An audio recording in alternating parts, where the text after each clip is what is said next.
just start with the backstory. The Steve Bannon kid, the brawler, your brother said, right? In what way? Well, I mean, our neighborhood became, it was kind of, white working class, lower middle class, old internal suburb of a old city, Richmond. So it was inside the city limits, very close to downtown, and it became predominantly black in the 60s. And my parents, wouldn't leave. That was our neighborhood. So it was a pretty, it was a fairly tough, north side of Richmond is a fairly tough section of town. And you just kind of, I was raised in a, working class Irish Catholic family, went to a military prep school, and it was just kind of a,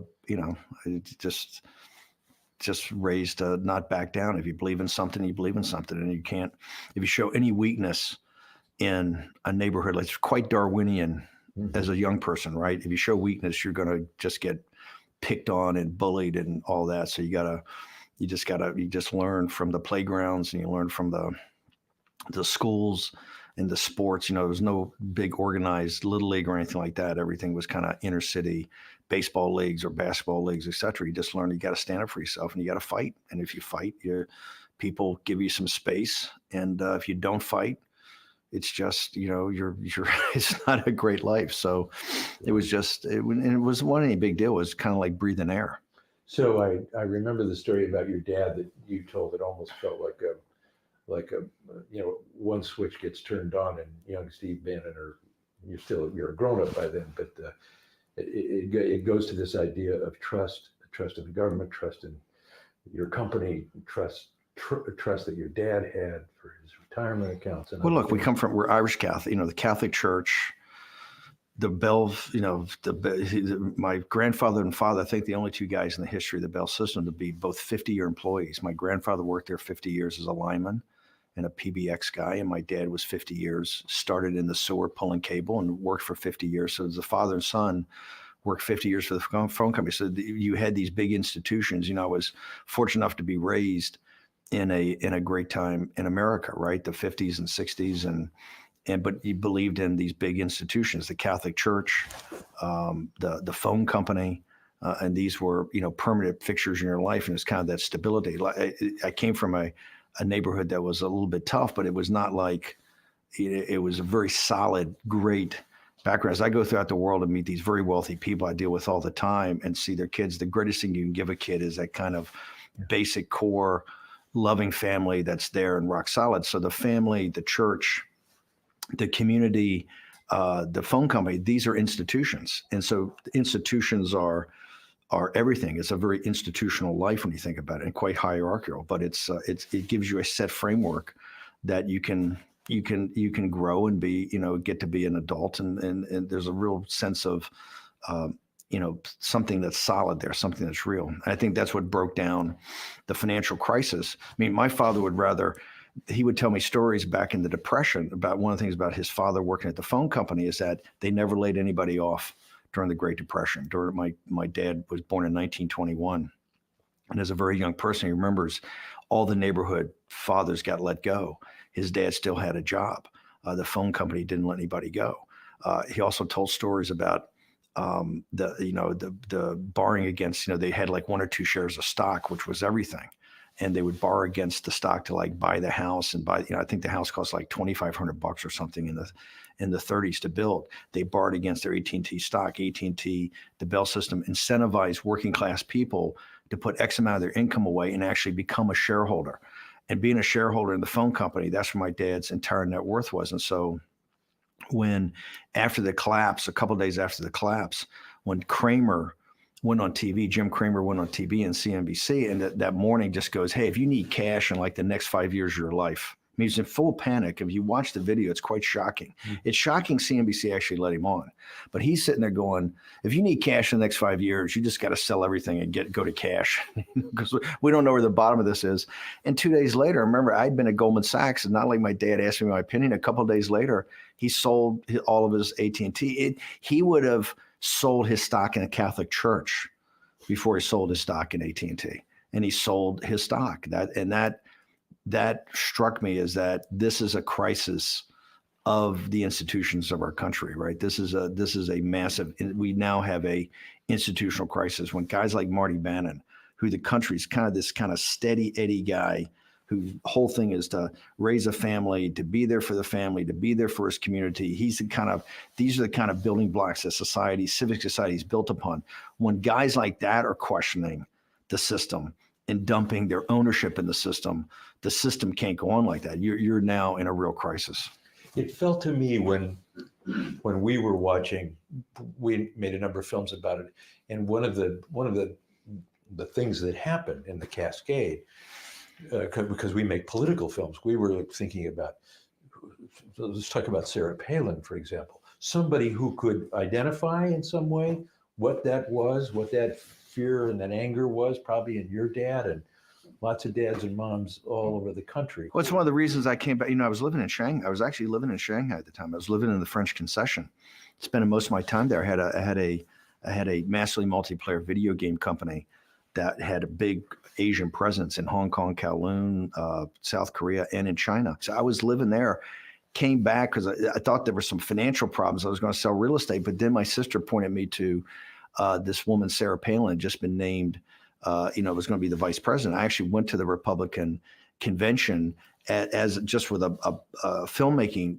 guy, the guy that produced the Passion of the Christ, Steve McAvity, and went to the Republican and saw something unique in Palin and saw her go around. People forget when the financial crisis, when Lehman was put into bankruptcy, which was put into bankruptcy, I think on the morning of September 15th in London, right? And then it cascaded down. The smartest guys in the room didn't realize that the commercial paper market, the global commercial paper market, which is the way that every company in the world gets its working capital to kind of, make payroll and to pay for the lights going on and for the janitors and for everything that's paid, the GE, the biggest companies in the world, the commercial paper market, every day you're selling commercial paper to provide working capital. When that froze up on the morning of the 15th, the whole system froze up. On that date, Sarah Palin and John McCain, I think, were up 1 point in the Gallup poll on Barack Obama. People forget, Palin came with such force at it, I think, for the first 2 weeks before she started to be kind of destroyed. They were on fire. It was in that sequence of events that week, I think, talks about the corruption of our institutions. And I think it talks about how the elites are comfortable with decline. Remember, on that Thursday morning, Monday goes into bankruptcy. By Thursday, there's a crisis that nobody knows what's going on in this commercial paper market. The whole way that the whole entire global system is financed is now frozen up. And that's when you have Bernanke and Hank Paulson, who are not alarmists, particularly not Bernanke. And he's an expert. Remember, he's an expert in the Great Depression. That's his claim to fame. That's where his PhD is in. They go to the Oval Office to go see Bush. And they have a meeting and they tell him, hey, and we know all of this by congressional testimony later. So these are the facts. They go to him and says, hey, by 5 o'clock today, we need $1 trillion of cash infusion into the system, or the American financial system will collapse in 72 hours. The world financial system will collapse 48 hours after that, and we will have global anarchy and chaos. And Bush goes, that's interesting, but the White House counsel, we kind of checked the Constitution. I don't really have authority to do that. You got to go over to Capitol Hill. It's kind of their problem. And so they go up to Capitol Hill. They go to Nancy Pelosi's office in the afternoon, and they have the same meeting. In fact, they got to keep their BlackBerries outside. It's so confidential. And they talk in there about they need this cash infusion. That's when, Hank Paulson gets on his knees to Nancy Pelosi and makes some sort of pitch to her. The country's in literally what the Germans and the Japanese, military and the Soviets, what nobody could ever do to us. Osama bin Laden, nobody. We've now done to ourselves. We have literally caused a financial crisis that will bring down the entire system in 72 hours. The biggest revolutionaries that have gone after the United States could never dream of what we had done to ourselves. And so that began a cascade of, and here's the thing, nobody has ever been held accountable for it. Nobody's ever taken responsibility for it. And it just that's why, that we have never recovered. Well, we've never recovered from that catastrophe. Somebody's been held accountable, which is probably why we have Donald Trump sitting in the White House now. It's conceivable to me, and you and I can talk about it, what happens politically among the group that become the deplorables to Hillary Clinton, the forgotten to Donald Trump. The bang that went off on November 9th of 2016 at 2:30 in the morning was lit in the Oval Office on September 18th of 2008. It was lit right in that room. Now, because it was lit, that fuse, that long fuse that has this populist explosion, Right. exploded later. But every financial crisis, I think, in at least modern history, is always followed by some sort of populist. Right now, sometimes that devolves into fascism and other things, but every time there's a financial collapse of this, and remember, this is the biggest financial collapse in the country's history. This is bigger than the Great Depression. This is bigger than the one in the 1870s that caused such a big problem. This is bigger than the one that caused the Federal Reserve in the early 20th century. This is the biggest financial collapse in American history. And this was one that was not done just by simple Ponzi schemes. This was done by an organized, thought through effort of the financial and corporate elites that knew it was going. Remember, the scams pulled off here are absolutely outrageous. And so that's why you had this immense collapse. You had so many of the elites making so much money. Then when it collapsed, they wanted the taxpayers, the whole thing of the $1 trillion. The Federal Reserve didn't call all the financial institutions together and the corporations say, hey, boys, we got a problem, right? This is a problem, and we need to pass the hat. You got to cough up some cash. Yeah. That $1 trillion was from Marty Bannon. The hit print, right? The hit print, the hit print, but the guy's going to pay for it is the little guy. Yeah. We live in neo-feudalism. This is not capitalism. This is where you have a underclass, right? A lumpen proletariat almost is taken care of by the state. You have the very wealthy, and you have this kind of neo-feudalist working class and middle class in the middle that pays for everything. And the guys at the top, we've socialized the risk, that $1 trillion of infusion, right? Remember, the balance sheet of the Federal Reserve on the morning of September 18th, 2008, when they're in the Oval Office talking, is $880 billion. The balance sheet of the Federal Reserve on January 17th or January 20th of 2017, when Donald Trump raises his hand, is $4.5 trillion. The most progressive president in the history of our country, President Obama, saved the wealthy. And here's how they did it. They just turned on the taps of liquidity. We call it, the technical term is quantitative easing. Right.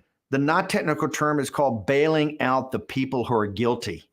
Okay. So essentially, if you owned anything, you had the greatest 10-year run in history. Wait. Yeah. Let's move to the TARP vote and whether you think, so now all of that is happening. You have to do TARP. The first one you have to do. Yeah. You know why? Your fiduciary, when a guy like Bernanke walks in and says, I need $1 trillion, right? You don't have time to debate. History's going to look at you. And he says, the American financial system is going to collapse in 72 hours and the world financial system 2 days after that. You have global anarchy. There's not a person on earth. I don't hear these libertarians and all these, let capitalism take place. Right. No. When they come in and ask for the first $1 trillion in an emergency, I believe you have to say, okay, we got to do it. I don't know what went on here, but if you're telling me this is going to save me and at least get down the road, I'll do it. But remember, that's the first $1 trillion. We kept on for another $3.5 trillion. Yeah. $3.5 trillion. This is just bailing out the people that caused the problems. Got to think about it for a second. Goldman Sachs didn't lose any equity. None of the partners really missed any bonus payments. None of GE still in business. AIG, it all still exists. All the donors. Okay, the reverse side of this, remember, there is a corollary to this. It's quite powerful. And we know from the notes of the Federal Reserve, a guy named Richard Fisher, the president of the Federal Reserve of Dallas, argued this in the room constantly. He said, by doing this quantitative easing, which you're just flooding the zone with liquidity, we will save the institutions. And we will save anybody that's a big real estate holder or a hedge fund or bank. But he said, there's a huge reverse here. Number one, savings accounts, you're going to go to zero interest rates. Savings accounts are going to go to zero. So 5,000 years of the Western tradition back to the Marty Bannons, which is be a good householder. Get a wife, get a mortgage, get some kids, and you save your money. Well, now if you save money, you're a sucker because it's broken the trust. That's the trust is broken. If you save money, you're a jerk because you're not going to get any interest pay. In fact, the bank's going to charge you. So there's been you can't put money away to save into the system. Number two, the pension funds. The pension funds are going to be destroyed. Today, we have a $9.5 trillion gap between the obligations of the pension funds And what we've earned off the pension funds, why? Because it went to zero interest rates, and the bonds that they can buy have no juice in them, right? The other thing is public schools and all this. Even communities that are not leveraged can't issue bonds because there's no juice in the bonds because the negative interest rate is 1.5%.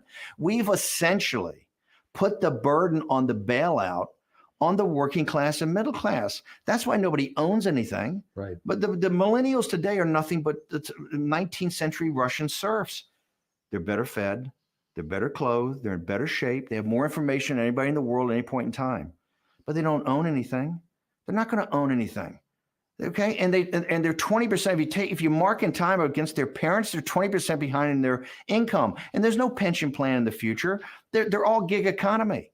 We've literally destroyed the middle class in this country. Okay. And both political parties. By the way, this is not about Republicans and Democrats. Right. This is the way the system works, and this is the way the system comes together to protect itself and to move itself forward. Okay. And so because nobody understands even the rudimentaries of finance, right? And they keep the public kind of economically illiterate, right? This allows to go on. And now we're in that crisis, what Trump understood.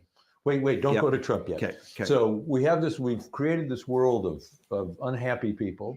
The middle class is shrinking and destroyed in lots of ways. We're going to catch back up with it in a minute. Okay.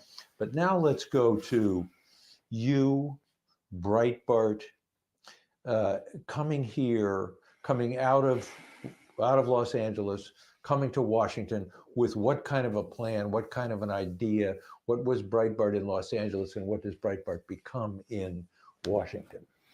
Well, Andrew had been Matt Drudge editor. He had been one of the launch editors for Ariane Huffington and the Huffington Post. He always had a vision of what a news site could be. At the time, he was a blog, right? And kind of people posted stuff that were citizen journalists. Andrew had this big vision of what a real news site could be.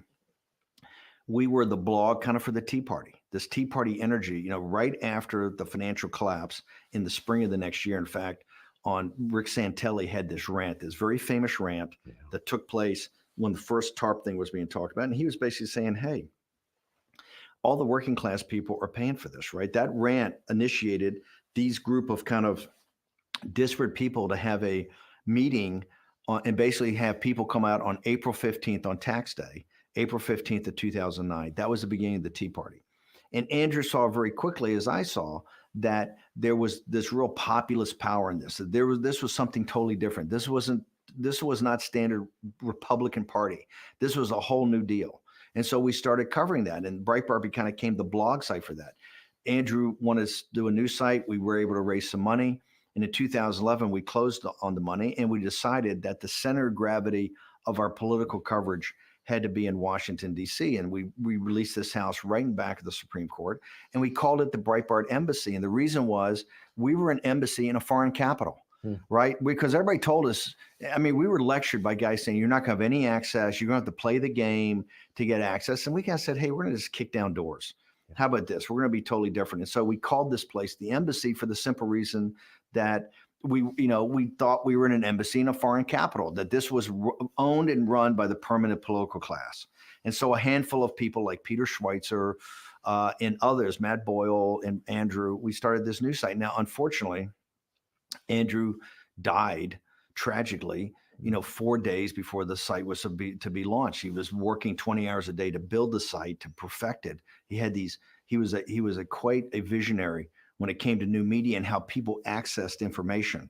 And so the whole site you see today was really his creation. He created every component piece of it, including how news flowed through the system, how we promoted things, et cetera. And so that was this kind of rowdy. And remember, the one thing the decision we made very fundamentally, and I kind of was, I think, a big influence on Andrew on this. I said, look, we're attacking Nancy Pelosi and Barack Obama. We're so far removed from having any influence over that, because this time we're a very small site. Yeah. I said, we're the populist, kind of economic nationalist part of this.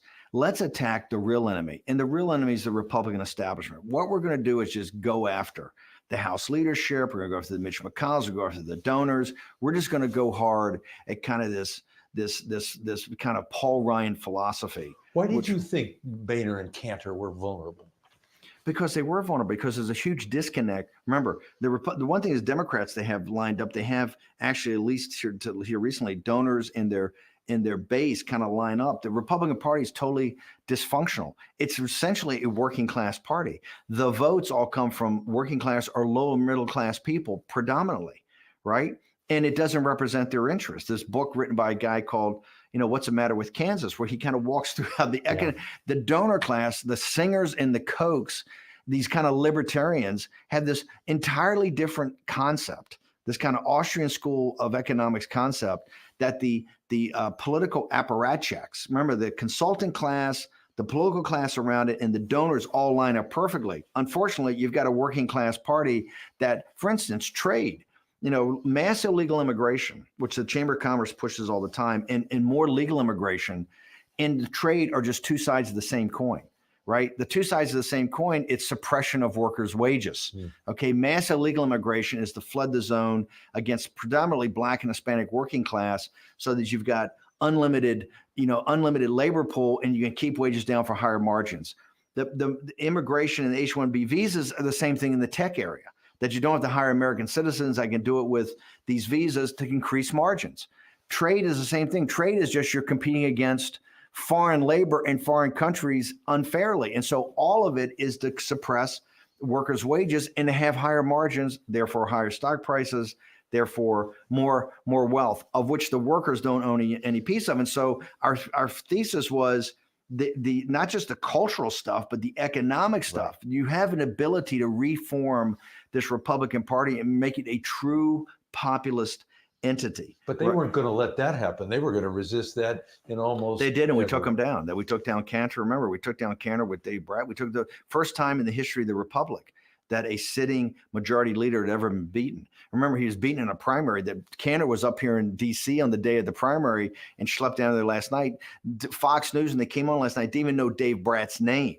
This was unknown, and we had worked it with Laura Ingraham. I mean, we had been Breitbart had been all over this. We had Dave Brat on our radio show, I think, every week for the 10 weeks run up to the election. We saw real vulnerability. Did you know it was coming? You definitely knew it was coming. That was also happened to be my home district, but I could feel it. I knew that a guy like Brat could. They were very weak. They were very weak. They didn't have a grasp, and this Tea Party revolt was picking up. So, you had the huge Tea Party revolt in 2010, which we won 62 seats. The Republican Party didn't see that coming.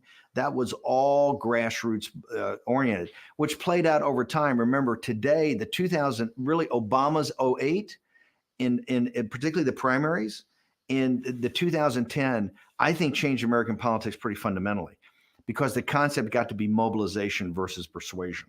I don't believe we live in an era of persuasion anymore. People are so saturated with this all day long. They kind of know where they come out. You just got to motivate them to get out there and vote. You got to motivate them to go door to door. So the 08 Obama primary that completely caught Clinton by surprise was all about mobilization.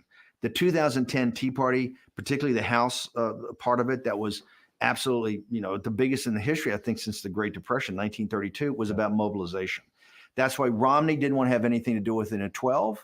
Right, he washed his hands of it, and that's why in this very room in January of 2013, they had this huge controversy between the Republican Party did the autopsy that said, the reason that Romney lost was because we didn't reach out to the Hispanic community, we didn't talk about DACA, we didn't talk about open borders immigration policy. And a young guy named Stephen Miller, who was on the staff, he'd been with Michelle Bachmann for the Tea Party revolt. We were very close to. Stephen Miller and Jeff Sessions and myself had a dinner in this very room at basically the same week that Rupert Murdoch and Roger Ailes had this dinner with Schumer and Rubio in New York to talk about the Gang of Eight bill. And we just came down and looked at this. There was a lawyer at Hunt and Williams in Richmond that wrote a 3-part piece, I believe it was, for Real Clear Politics. His name is Sean Trendy. Yeah. He looked at the same analysis coming out of 2012, which, remember, all the donors thought Romney was going to win in a landslide. He looked at the same thing and said, the inability of the Republican Party to connect with working class voters is the single biggest reason that they're not winning. And that's where Sessions and I talked about, we're going to take trade from number 100, right? It's not an issue. The whole Republican Party's got this fetish on free trade. They're like automatons. Oh, free trade, free trade, free trade, which is a radical idea, particularly when you're against a mercantilist opponent like China. So we're going to make trade from number 100 to number 2, and we're going to take immigration from about number 3 to number 1. The 1 and 2 issues will be immigration and trade, and that will be focused on workers, right? And we're going to remake the Republican Party. In fact, I'd That's ask. like, wait a minute, that's like the anti-autopsy. The 180% out. Autopsy, and I told Ryan Slater to his face, it was a total joke and another donor-driven lie, okay? No statistics, and the victory in 2016 showed that. And by the way, all the guys in the verticals, the Jeb Bushes and the Marco Rubios and all these other guys, Chris Christie, all the geniuses and their staffs all bought into the autopsy. Remember, they thought we were crazy. You know, we had Palin in 8 and hoped that she had run in 12, and it just didn't work out. I actually worked with Lou Dobbs and tried to get Lou Dobbs to run in 12 as a populist, because there's Lou Dobbs' economic ideas on his TV show all the time, particularly China and immigration and trade. And Lou Dobbs, for a host of reasons, didn't do it. And here, I actually tried to talk Sessions into doing it. I told Sessions, just like I told Palin, you're not going to be president of the United States. But remember, if we win the primary, and you will win the primary, you control the Republican apparatus. You take over the RNC for the whole next cycle. You can turn the RNC, you can turn the Republican Party into a worker-based party. The goal is to get control of the party. You're not going to win the presidency against this. That'll take time. And Sessions goes, I remember he said, it was about 5 hours. We walked down those front steps, and he turns to me and goes, it's not me. I'm not going to do it. He says, but our guy will come along. We'll find our guy. And that guy, a couple of years later, turned out to be Donald Trump. So you go hunting for a guy, and 100%. You're banging him hard. You're banging Boehner and everybody else hard on the front page of Breitbart. And so help me with the understanding of the growth of Breitbart through those 2 years while you're. Oh, it was fun. I think when Andrew passed away, the night we opened the site, I think if you go back and check, I think we were at 10 million. I think we were at 10 million uniques. Excuse me, we're 10 million page views a month. I think we're 1.5 million uniques. I think the total time on site, total time was 90 seconds, and 70% of our traffic was coming from Drudge. Okay. At the height of the game, I think later in August, when I left in August of 2016, I think we were, 300 million page views a month, 40 million uniques, people staying on site 5 minutes. It was a whole different deal. It was a combination of, we were, number one, we were new. Andrew's site, it was news, not opinion. We didn't put our opinion was in the news. Yeah. Well, but it's cool. Like the editorial page of the New York Times is on the front page. Yeah. Okay. If the New York Times didn't publish, CNN would be a test pattern every day. Okay. Look, it's all partisan. It all comes from what I call an angle of attack. We're partisans. And we put it right into our news, and people read it and know it. The facts are the facts. You're going to distribute the facts, but the angle attack is right in there. So it's going to be hard hitting, populist, nationalist. We're going to have heroes and enemies. Who's reading it? Who's reading that Venn? We caught on with this kind of working class, middle class audience. We made this stuff very intelligent. We had these radio shows that were listener based. We got people engaged. The comment section, which is not for the uninitiated. Mm-hmm. I took off almost virtually all controls on the thing. We had monitors to stop the really bad guys, but I got lit up more. The reason that all the conservative media had gotten away from comments is that most of the comments are attacking the writers and the editors. And, we took it off and said, hey, we're building a community here. And it was the comment section that started to build some of the power of Breitbart, coupled with, we were just smarter. We had amazing search engine optimization. It was a merger of technology and content. Search engine optimization, and particularly I had an entire team that did nothing but deconstruct the algorithms of Facebook. Without Facebook, Breitbart could have never gotten to the size it got. You saw the Harvard study where we were the most powerful news organization in the 2016. That was all by design. We literally focused on being able to deliver a punch, okay? And we did it just like the guys at Harvard did.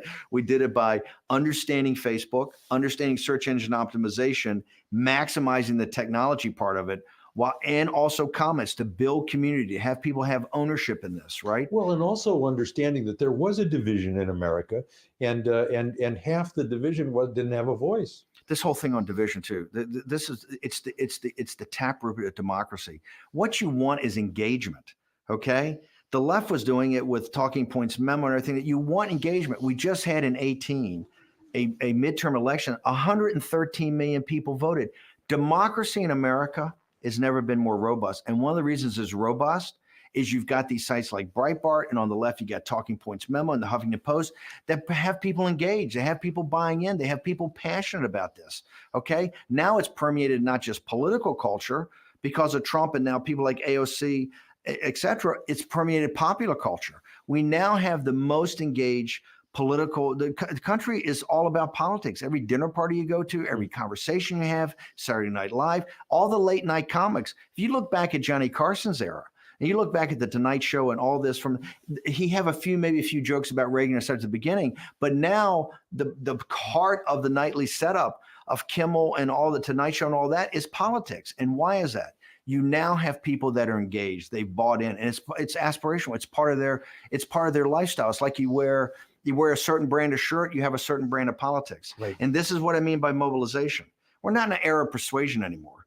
Everybody, there's so many, since the social media has disintermediated the traditional media aspects. And that's one of the things Andrew understood is that now it's part of your life. It's an aspirational lifestyle brand that you're either a progressive Democrat, a reactionary Republican, a Trump guy wearing a red hat, or somebody that believes in AOC and thinks Trump's a devil. That's all fine. You've bought into that, and that's where you go. So people say it's divided. Yes, the country's been divided before, and people got to come to this and make their own decisions, but it's very divided. And the media has definitely added to that by reinforcing and also presenting to people you have a certain brand of politics. Right. And this is what I mean by mobilization. We're not in an era of persuasion anymore. Everybody, there's so many, since the social media has disintermediated the traditional media aspects. And that's one of the things Andrew understood is that now it's part of your life. It's an aspirational lifestyle brand that you're either a progressive Democrat, a reactionary Republican, a Trump guy wearing a red hat, or somebody that believes in AOC and thinks Trump's a devil. That's all fine. You've bought into that, and that's where you go. So people say it's divided. Yes, the country's been divided before, and people got to come to this and make their own decisions, but it's very divided. And the media has definitely added to that by reinforcing and also presenting to people the news in a certain way. Fantastic. So thank you. That section's done. Next section, Trump, the campaign, all of that. Does he find you or do you find him? Are you two guys looking for each other? What is it? What happens between the two of you? Well, How he do you comes, first he meet? comes, you know, I in 2010, I'm making these films for Dave Bossie, Citizens United. I just made Generation Zero, which is about the financial collapse. And that's where I kind of made my chops in the conservative media area. We were on Fox. That film is about this new generation that's not going to own anything, right? So I made that film in 2009. So I'm making films. I'm making 3 films for the 2010 midterm, all about, and I'm editing for Bossie. And Bossie calls me up and says, "What are you doing tomorrow?" And I said, "What do you mean what I'm doing? I'm at your studio editing these 3 films and we got to get out in 4 weeks." Yeah. He says, "Well, can you go to New York?" I go, "No, I can't." He says, "Well, you got to go with me. I'm going to see Donald Trump." And I go, "Well, look, I don't need to see Donald Trump. I don't know Donald Trump. I don't care to know Donald Trump." He goes, "Well, you got to come with me because he's thinking of running for president." And I said, "Of what country?" And so I get on the train and we're talking, we go up there on Amtrak, and I said, now, I'm there for one reason. I'm the Tea Party populist guy. I'm supposed to explain to him, because Dave's a traditional limited government conservative. Right. He loves the Tea Party, but he doesn't quite get what this whole thing's about. So he's going to walk through the whole thing of a primary and all the technical stuff. I'm going to add the juice. So we go there, and it's amazing. We sit in the same conference room that 6 years later, the Billy Bush weekend and all this stuff is going to play out. The exact same spot. In fact, Trump and I sit kind of in the same location where the final decision on not doing the TV shows about Billy Bush weekend, which is really what saved his candidacy. What's your first read of the guy? What's his aspect? What'd you think? Well, I was not looking, I had no interest in the meeting because I'd never watched the show. I just remembered him as a guy that was bankrupt all the time and a guy Goldman Sachs would never finance. So he's not in my radar scope, just a promoter. I get in there and I was number one, blown away by his presence. People like Palin and Obama and these people, there's something about their charisma and something about their ability to own a room. Trump walks in and he owns a room. There's a presence about the guy that I was not, because I didn't take him very seriously. We sit down. It's a 2-hour meeting. He doesn't know a lot because he's not supposed to. It's not that he's not, it's all about politics and very specific. And he doesn't know any policy, which he shouldn't. He's a real estate guy and a TV guy. He doesn't know any policy. Dave's walking through this. But what struck me, I talk about populism and I say, I give him the history of populism when Andrew Jackson, when James Bryant, bring him up to date with Ross Perot, everything like that. And he turns to me, he goes, "That's what I am." I go, "What?" He goes, "A popularist." I go, No. It's populist. And he goes, "Yes, yeah, I got it. Popularist." And I go, No, it's populist. And after I said it the second time, Bossy gives me the kick under the table. He says populist. I let it go. And then he turns on about China. And we get into this conversation about China. And we talk about trade. We talk about non-trade barriers, talk about the South China Sea. We talk about currency manipulation. Of a 2-hour meeting, the China thing is 20 or 30 minutes long.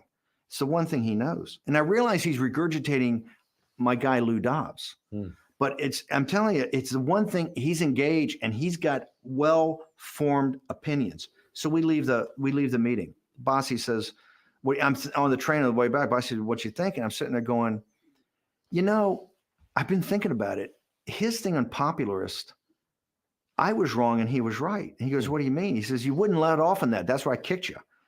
And I said, "Yeah, I was trying to give him the standard thing." He thinks of things differently. He is a popularist. He's not a populist. He thinks about things from himself. And I said, "That's pretty amazing. He was actually right and I was wrong." And Bossy goes, "Yeah, I could tell that." And then he says, "What else? What about this China thing? You guys were on China forever." I go, "Dave, here's the amazing thing. I can't in Washington, D.C., outside maybe some nudge at a think tank, have the conversation I just had with this guy in China. Nobody will talk about non-trade barriers. Nobody would talk about currency manipulation. They couldn't pick South China Sea. He talks about the South China Sea." I said, "It's amazing to me. He actually has what I think is one of the biggest threats, if not the biggest threat we got coming. He understands China better than anybody in the city. And that is going to be," and he says, "What do you think?" I said, "No chance this guy will run. It will never happen. He'll never run for president." But So you sort of park him. I just kind of dismiss it. Yeah. And later, Bossy gave him 2 things to do. I said, "You got to have 2 asks of this guy leaving." And Bossy did. He said, "Number 1, you've got to give in the maximum, the $2,500, you got to give to every congressman and every senator who's running and make them come to Trump Tower, look you in the eye, shake your hand. It's not a marker, but you're getting into the system." So I think that came to $500,000 something. The second is you got to write a policy book. And so I would tease Dave. And Dave says, "What do you think?" I said, "There's no chance he writes any checks. 0." And I said, "Number 2, he'll never write a policy book. Forget it." Why did you know that about him? About the I know guys like Trump. I just see Trump. He's not right. You're writing him a check. He's not writing you a check. It's not going to happen, right? Unless he's got some sort of problem in a city about a casino, you're not getting a check, okay? Right. Not for some congressman from Kansas. His mind doesn't think like that. You tell that. So I would keep teasing Bossy. And eventually I said, "How's that 500,000? How many of those meetings you had? How many hands did you shake in Trump Tower?" Right. And eventually Dave calls me up. He wrote a $250,000 check, I think, to Karl Rove's general fund, like 3 weeks to go, and bitched and moaned about it the whole time. Now, here's the interesting thing. The guy who's a managing editor for me, Winton Hall, is one of the great ghostwriters out there. Once a year, we give him permission to ghostwrite a book. And Winton calls me up at like the end of this year and says, "Hey, I need time. And this one's going to take a little longer." I go, "Fine." I said, "How long you need?" He says, it could take up to, 4 months or 5 months. I said, "This crap you type out for these conservatives takes 30 days. I said, "Who takes 4 months?" He says, "I got a guy that's got the biggest advance in the history of Regnery." And I go, "Regnery advance? They don't give advances. I mean, It's not their business model. What is this?" He go, "It's Trump." I go, "Are you kidding me?" He says, "Yeah, it's to write a policy book." I go, "You're kidding me." And that book, I think the subtitle is "Make America Great Again." That book, if you read it and look at the 2016, this book came out, I believe, in 2011. And it's an amazing book. Winton Hall is a fantastic writer. He said Trump was so engaged in this book. This book has many of the foundational issues that Trump ran on later. So it's quite amazing. But Trump, there was some element of him that always looked at Obama and thought he could take Obama on. But I think he was smart enough to realize he would have gotten crushed going after Obama. So, And so he was smart enough to kind of wave off on it. But the seeds of his interest was enough to start taking meetings, and Dave gave him a very detailed presentation on, don't worry about the general election. You worry about the election that's in front of you. Worry about winning the Republican nomination. Dave had a quite detailed map of that. So you could tell it was serious. And then later on is what happened is Bossie starts putting on these cattle calls very early on in the system. So Trump showed up at CPAC. He gave a great speech. And then the first one I remember, I think was in late 2013 or early 2014. It was in New Hampshire. yeah. And I go up and they had a cattle call. It was Rand Paul. It was Newt Gingrich. It was Ted Cruz. You had all the kind of conservatives around with the media all over Cruz and all over Rand Paul. They were the hot things. I think Walker was there too, I think. And Trump spoke. And what I would do when these guys would speak, I would sit off to the side and just watch the audience. And Trump gave a totally non-traditional Republican speech. He talked about trade. He talked about immigration. He talked about, and not in political speak. Every other guy came up there. I don't care if it's Rand Paul or Mike Lee or Newt Gingrich or Ted Cruz, all of them. They all speak in a political vernacular. Yeah. Now, these were grassroots leaders, Tea Party and the people you have to convince in New Hampshire to work for you. Trump comes up, totally off script, just stream of consciousness. I think he had a speech, never even looked at it. Stream of consciousness. These people are leaning forward. People are clapping. He's getting standing ovations. And I'm sitting there going, this is amazing. So we were doing our radio show and Trump was going to come and do an interview with us. We got Sam Number to give us an interview. So I'm sitting there going, look, this guy's on fire, right? And you could tell in the room, he was kind of owning the room. And Jeremy Peters is my buddy from the New York Times. We interviewed Jeremy. Jeremy's beat, he had covered Andrew for years. Jeremy's beat at the Times is cover the crazy grassroots of the Republican Party, right? Yeah, yeah. So we interviewed him. And I'm sitting there with Jeremy. I go, hey, Jeremy, I got Trump coming up next. If you're good, I'll get you 5 minutes for Trump so you can interview him. Jeremy looks at me and goes, Steve, if my editor found out that I even talked to Donald Trump, I'd be fired. And I go, why? And he says, he's not a candidate. This is just show. Publicity stunt. This is a publicity stunt. This is a marketing stunt. Right. And so, and by the way, CNBC, MSNBC, they're all up there. The only interview he had all day was Breitbart Radio and then Breitbart News. Nobody would even consider him, and he owned the room. And then I started noticing as he would go to these things, he was owning these rooms. I mean, you could tell in these grassroots things that Bossie kept putting on. My sense was, and you go back and look at it, you guys hadn't really decided yet. There was Cruz, there was this, there was that. It's going to be somebody else, and Trump was never getting the oxygen that I would. We would give him fair coverage, right? But we had, remember, because look, it's like this whole thing with the alt-right, right? To build a massive news site, it's like sedimentary rock.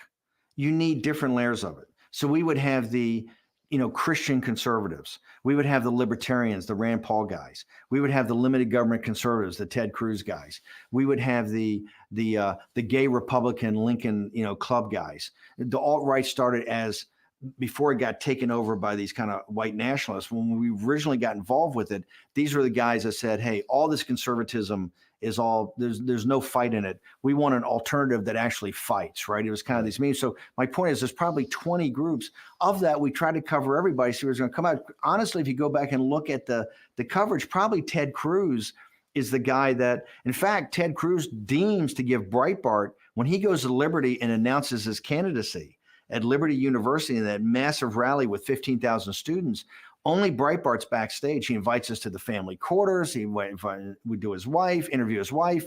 We then have all this private time with Ted Cruz because we're like the Cruz site, because part of the sedimentary rock is limited government, heritage organization, conservatism, right? This whole populist nationalist part of it is a significant part, but it's not the overwhelming thing. We're getting more and more populist every day. Trump comes up, and really the key moment is coming down the escalator. When Trump, at the top of the escalator, if you go back and look at the polling, I think Trump was in 7th place, right?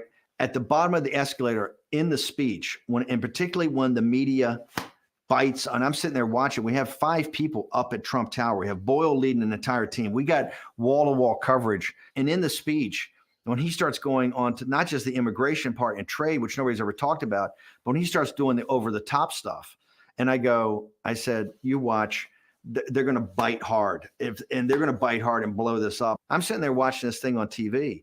When he starts talking about the Mexican rapists and everything like that, I go, oh my God. I said, he's just buried everything. They're going to go, CNN is literally going to broadcast 24 hours a day. By he goes to Iowa, I think that night, it's all they talk about. He goes from number 7, he's at 1 and never looks back.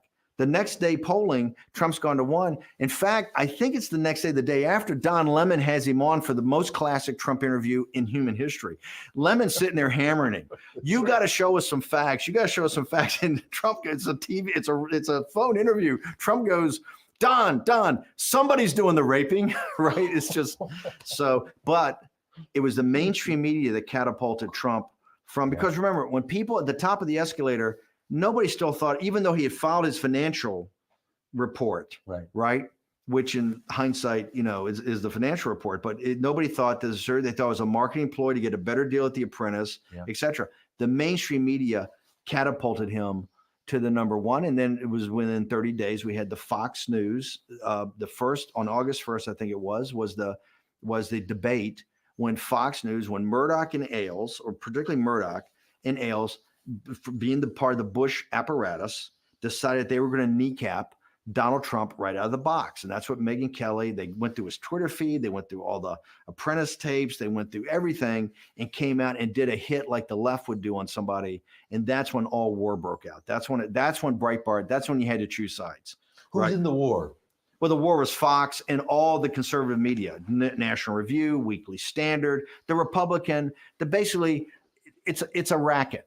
Okay, it's a racket because the people are over here. The voters are focused on illegal immigration, trade deals, jobs, why income inequality, where's my pay raise, basic nuts and bolts stuff that people, the sovereignty of the country, the National Review, Weekly Standard, neoliberal neocons are kind of a donor, beck and call the donors. It's a total disconnect on foreign policy. And remember, one of the powers of Trump and the basic thing is that America's in decline and the elites are okay with that. This is about managed decline. So whether it's healthcare, the southern border, NATO, China, Iran, pick it, right? The education system, we're in managed decline and the elites are fine with that. And what's looked at as the Republican elites are okay because they're kind of the junior partner in the punching bag of Obama and these progressive Democrats, and they don't do it. They kind of agree with them at the end of the day. Remember, after 2014, the reason Obama becomes of a hero to the Breitbart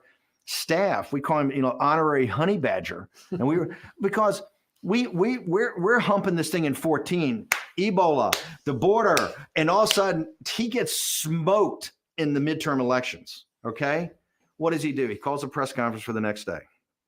Press conference, everybody shows up. This is the shellacking? He gets shellacked. Right. He loses the Senate. He shows back up. He gets smoked.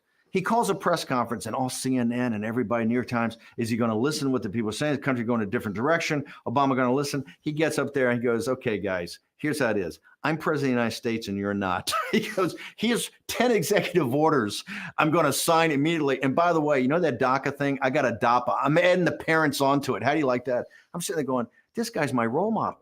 I said, he just got smoked and he comes out and hits you right in the mouth. Right. This is a leader. Remember, Boehner collapses. We get the omnibus. Everything we fought for, we just won. And Boehner does this omnibus bill, gives him Planned Parenthood, gives him DACA, everything he's wanted and more. That's when we realized the Republican apparatus is the Washington Generals to their Harlem Globetrotters, right? You're just set to lose. And so, but that is this thing that builds up. And so when you get to the Fox situation, Fox has chosen a side. It's so evident in that debate that they're there to kneecap Donald Trump. Okay. They're there to take him out. And that's when we go, okay, so we run 20 stories on Megyn Kelly. I get Tony Lee and Matt Boyle, my two hammers. They go right after Megyn Kelly. We're going to Linsky her, right? We're going to call her out from the herd and just hit her nonstop. And After about 48 hours, I get a call from Ailes, who was kind of a mentor. But remember, in building Breitbart, I never allowed anybody at Breitbart to go on Fox ever. I went on a couple times about films because National Review, Rich Lowry, Tucker Cross the Time, Daily Caller, none of those guys existed unless they were on Fox. All they're on Fox. Their guys are on Fox. They're a subsidiary of Fox. They're when Ailes calls them up, they got to line up in a certain way. And this was the payoff. He calls them up. They all got to line up and back in the Megyn Kelly. We're independent.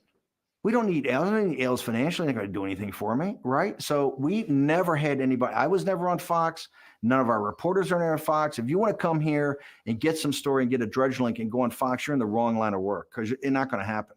We're Breitbart. And we got our own point of view. We're going to do it our own way. And this is where it came down to. All of the rest of them line up with those with anti-Trump. And Ailes calls me up and says, "You got to knock off these stories." She's crying. She's all upset. She's getting death threats. I go, "It sounds like a personal problem." I said, "We're not backing off. We're gonna put more stories up tomorrow." And he goes, "You got to come. What are you guys? He says, "No, you're not going to pull what the left pulls. This is the typical drive-by. You're going to go into a guy's Twitter feed. You're going to go into 14 years of a show, and this is what you're going to come up with is Rosie O'Donnell." It doesn't roll like that, okay? We're all in now, okay? And if you don't like it, that's your problem because I don't owe you anything. You have no bearing whatsoever on how we do. What were the stakes for you, Steve, at that moment? Well, the stakes was the countries. The countries, to me, it's about the country. You finally have somebody in Trump that is now giving voice to kind of this voiceless working class and lower middle class that's had no representation. They've been voting for Republicans that work exactly against their economic interest. Look at these trade deals. You know, you have all this theory of free markets. These free markets against a mercantilist power is destroying the manufacturing base of the country, right? You have these guys that are Chamber of Commerce that, look, the state of Texas is controlled by Republicans. You know, you have Republicans, why can't you shut down the border? The reason is they want the labor. The Republican Party donors want the cheap labor. That's the point. So you finally have a guy that's speaking in a non-political vernacular, and you can tell is connecting with people already in the rallies. I said, this is our guy. He's a very imperfect instrument, but he's an armor-piercing shell, okay? And here's the other thing. They're scared to death. Right? They don't know how to handle this guy. And remember, he's against this Republican primary. There's 16. This is the flower of a generation of $1 billion put in by the Kochs, put in by the Singers, put in by the donors, the Heritage, AEI, every vertical. You got Bush. You got, for the libertarians, you got Rand Paul. For the neocons, you got Marco Rubio. For the big government conservatives, you got Chris Christie. You've got Ben Carson. You look across the board, these 16 in every vertical, it's the best we've ever had. It's a hell of a field. And you got Trump. And Trump is going to tell the guys, he's going to go through this thing like a sift through grass, right? Because he's talking about what the voters care about. These other guys are kind of, mumbo jumbo and all this stuff that you can't win national elections anymore. The kind of the Heritage Organization talking points, the Paul Ryan, limited government. It's fine in concept. You can't win places like Wisconsin and Michigan and the big heartland states in this country to win national elections. You showed that with Romney and Paul Ryan. Paul Ryan got smoked by 9 points in Wisconsin. Okay, here's a guy that could actually get Reagan Democrats, could actually get low propensity voters. You could see it line up at that time. So we went to Fox and ourselves went to war. And I have tremendous respect for Roger Ailes. He just sees the world differently. They think Trump's a disaster and is going to blow up the whole thing. And remember, Roger worked for the Bushes. This is a totally Bush mindset, okay? The Bush neoliberal global economics, neocon foreign policy, which is the elites that are leading us in decline. Trump is a total rejection of that. And they're not into the rejection business. They're not into disruption. And Trump is a huge disruptor. He sends his lawyer down here the next day, who I know pretty well, his personal lawyer, to come down and kind of like in The Godfather, give me some bad news. You guys have got to stop. This is going to start getting ugly. And I said, we're not stopping. I said, we're all in. We're a populist nationalist site, okay? And this guy is the populist nationalist candidate. We're going to do the news. We'll do it straight, but we're not, and we're going after Megyn Kelly. Okay. Because she's bad news. I told Ailes in the second phone call, I said, look, you've created a monster. Don't think that monster's not going to turn on you one day. I said, she's out of control. Right. And we're going to take her on. And so we kept pounding every day of anti-Megyn Kelly articles. And of course, if you look at the comments section, these things are getting 10 and 15,000, 20,000 comments. The whole Trump, all the Pepes, all these Trump guys were pounding in here, and it caused a problem. But it started to stay with the Fox. I think started to get the joke that this guy's eventually going to be, going to be a real guy. And so throughout the fall and winter, it was this intense kind of battle. But we had his back the entire way. So let's talk about the Access Hollywood moment back in that conference room, sitting there. Tell me what you said to Trump. Tell me what you thought when you heard it. Take me, in there. So we finally had Trump very engaged in. Let's say this: when I got there in August, debate prep was not exactly top of his list. Trump as a student would be your roommate. He's what I call a game day player. He's not a guy that's going to every lecture, getting the books, the textbooks, and reading the notes. Okay. Right. He comes in the night before, the pot of coffee, learns what he's got to learn, goes in and gets whatever grade he gets. Right. I know that guy. So Trump is very engaged because this is the second debate, and it's the one that's going to be in the round. This is when he's not going to be anchored to a podium. He can get out and kind of, you can see the chemistry and stuff like that. So this is the one, and we're actually doing real prep. And that day we're up in the 26th floor conference room. And it's Friday afternoon, about 2:00, and I'm sitting there going, this is we're closing. We're still losing, but we've closed. We're like 12 points down, or 10, or 16, whatever thing you take in mid-August. We were way down. We've been closing it ever since, and so we're competitive. And all of a sudden, Hope Hicks shows up outside the glass thing, and she's giving me the signal. And so I step out, I go out, and I read this thing. She's got this transcript, and she's like about to cry. She goes, "Oh, this is terrible." I go, "What is this?" She goes, "Oh, they got some videotapes or audio." But I look at it and I read it. The first time I read it through, it doesn't look that bad to me. And I said, "What are you so upset about? What is this?" And I said, "The Washington Post is going to publish a story in an hour." And I go, "What's so bad about it?" And she goes, "Well, look at it." She says, "I'm going to grab him by the pussy."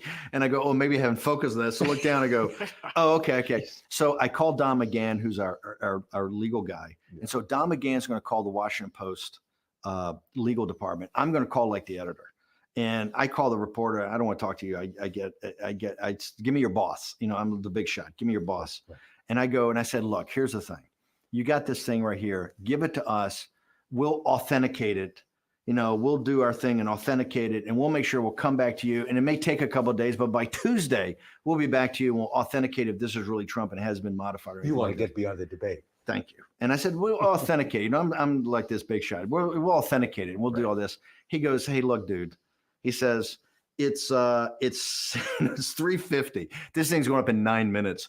It'll authenticate itself." Boom, that thing hits, and we're sitting in the conference room. And on video, I didn't quite realize it was audio and video. In video, it's pretty powerful. So everything shuts down. Pretty powerful. Locker room talk. Yeah. And so the rest of the day, we got to figure out. Now, I got a little something at the understanding. This is the time that he's going to have Hillary Clinton on a stage with him and Bill Clinton in the audience. What I had done is that months before, with a guy named Aaron Klein at Breitbart, it was about filming and getting the actual women that Bill Clinton had sexually assaulted. And even that, we had a special guest, the young woman who Hillary Clinton had, the rape victim that Hillary Clinton defended, the rapist. We had them all, and we were supposed to get them up on Fox during that week. Fox on Sean Hannity, like I'd done this movie, A Hope in the Change, about Democrats who voted for Obama or not. We'd do an audience show, and he was going to have all the people up there. We're going to show all the videos, have them cry on stage, boom. And for some reason, and I'm not saying it's Fox senior management that thought maybe Hillary's going to win, and so they didn't want to get this kind of down in the mud. On Wednesday, we were told, early in the week, we were told it's not going to happen. And so Aaron kept filming them at the Watergate Hotel in Washington, D.C. And so as soon as I saw that, this is now, I think, 3 or 4 o'clock on Friday afternoon, I called Aaron and I said, check and see if they're available to come to St. Louis. right? And he checked, said they'd love to come to St. Louis. I go, fine. Aaron was going to put these things up on the Breitbart site, the filmed interviews of these people, because Fox wouldn't do it, and Drudge was going to link to it. It was going to be up Sunday morning, and somehow would get him there. So I got a little thing in my back pocket I'm not telling anybody about. We go in there, and it's kind of a disaster. We're trying to figure out what's going on, and we're being inundated now by Republican Party. So the first thing we do is, okay, Trump's going to answer this, and we're going to do a video, right? To have him answer, at least buy us some time. Right. That's the thing they call the hostage video, right? We finally get it done, I think, at midnight. It is a fiasco. We have tough time technically. He has to read it off a screen. He's editing the thing. And I actually, when we look back on it, I actually think it's a work of art. Let's say this, the general journalistic community did not agree with me at the time. They're going like, who put Trump in this little box, right, with a fake New York City background in a hostage video? But I think it does. So that gets us through Friday. Next day, we're going to have a high command meeting. Wait a minute. On Friday, Ryan and all, is that when Ryan runs and lots of other guys run? They're away? starting to run, but they don't run to Saturday morning. You're getting, but listen, I can tell the dam's about to break, right? We're getting inundated, nonstop calls, and poor Reince is sitting there. In fact, Reince says, hey, I'm not going to stay for the shooting of the video. Let me get back to DC and calm things down. Okay. And I go, fine. And I said, but we got to be back up here tomorrow, because tomorrow's going to be Dem Ben Phu, right? We're going to be under siege. So we set a meeting for 11 o'clock in the morning. And by that morning, it's starting to, we're getting Condi writes, everybody's, they're punching out of the ticket. They're off this thing out. And Ryan says, I call him, he's on the train. Fine. We get there. It's about 10 minutes to 11, I think it is. No Reince. We're going to have the meeting up in Trump Tower. Okay. And this is how serious it is. Jared and Ivanka, who are very observant, Jewish, observant Jewish people who really take the Sabbath very, very seriously, and all the campaign have never taken off. They actually that night are around for the shooting of the video, and according with their religious beliefs, but they actually do everything and come back up the next day. Everybody, so the whole high command is going to be there, and there's no Reince. And I get Reince in front. I go, where are you? You got it. Where are you going to be? He says, well, I'm at Penn Station, but I'm going to get back on the train. I go, what do you mean you're going to get back on the train? He says, look, I've talked to the donors. It's over. I can't, if I go there, I'm going to get fired as RNC chair. And I go, dude, you're showing up. And he goes, I can't do it, man. It's over. This thing's over. Oh. And I go, what do you mean it's over? It's not over. We're going to power through. He says, you're not going to power through. This thing's over. We get in this huge argument, and I'm pretty close to Reince. Reince is a solid guy. I said, you got to show up here. If you don't show up here, you're going to get torched worse than everything you get torched by the donors. Yeah. And you're going to have to do the perp walk. You're going to have to come through Trump and that thing with all the TV cameras. You're going to have to get in the elevator bank, and you're going to have to come up and join us. And he does. And so we get up there, and then, it's Rudy and Christie and all the traditional politicians are saying it's over, and you gotta, Trump's going around and saying, give me your percentage, and what do I do? And they're all like, 0%, 20%, and they want to have him go on 60 Minutes. They want to have him, Kellyanne comes with an idea that David Muir would come in, would do a live ABC News thing, with Melania and Ivanka, and they're not interested. So the whole thing's kind of a fiasco. So he finally comes around to me. He says, what's your percentage? And I've told him from the day I've taken this job on and thing, you have 100% metaphysical certitude that you will win if you just stick to this populist nationalist message and hang her as the representatives of the elite. We hang that around her, that she represents the elite, you represent the people, you're a populist, and we hammer, you're going to win. I don't care if you're 16 down. It doesn't matter. The key number is 70% of the people think America's in decline. You're going to return America to her former glory. Comes to me, he says, what do you think? I said 100%. He goes, 100% what? I said, 100%, you got this. It's a metaphysical certitude lock. He goes, knock off with the 100%. He goes, I got to hear your real number. I go, it's 100%. And he goes, I said, listen, they don't care. This is locker room talk. They don't care about vulgarity or anything like that. They care about they're losing their jobs. They're losing their country. They see their country going away from them. They don't have anything to pass down to the kids. That's what they care about. Jared and I we're basically rented the Hilton Ballroom 2 blocks over, And at 6 o'clock, we're going to go out at noon. We're going to go out here in a half hour and put up on your Twitter and on Facebook. We're holding a rally for everybody who shows up in a red hat, and we'll pack it with a bunch of hammerheads. And you're going to throw down and just go after the Washington Post and the media. And that's how we're going to power through this. No excuses. No, just let's power through and see Hillary and thingamajig. Let's say this, that didn't exactly get voted. There was not a unanimous consent we should do that plan. And we decided the compromise is David Muir and ABC. So David Muir is like out in the Hamptons. They're going to helicopter in. ABC gets the whole crew over, 6 o'clock. We take a break and go down to the infamous 25th floor conference room where we've had all the big events in my life with Trump. We're there. Yep. Trump is going to take an hour, get sorted, come down, and Christy and Rudy are going to write his preamble that he's going to be able to say on ABC. This is 6 o'clock on Saturday night, live to the nation. It'll be the biggest show in history since MASH, right? Donald Trump addressing the Billy Bush tape. Right. And I'm sitting at the end of the thing with Stephen Miller and watching this. I'm thinking there going, it's over. If we do this, it's over. There's just nobody, you can't pull this off. So I'm sitting there thinking, what do we got to do here? And he gets there and Chrissy and these guys, it's not even typed. I think it's handwritten by Chrissy, puts it over and Trump comes out and Trump's in a bad mood. The time we left him alone up in the tower had not been quality time.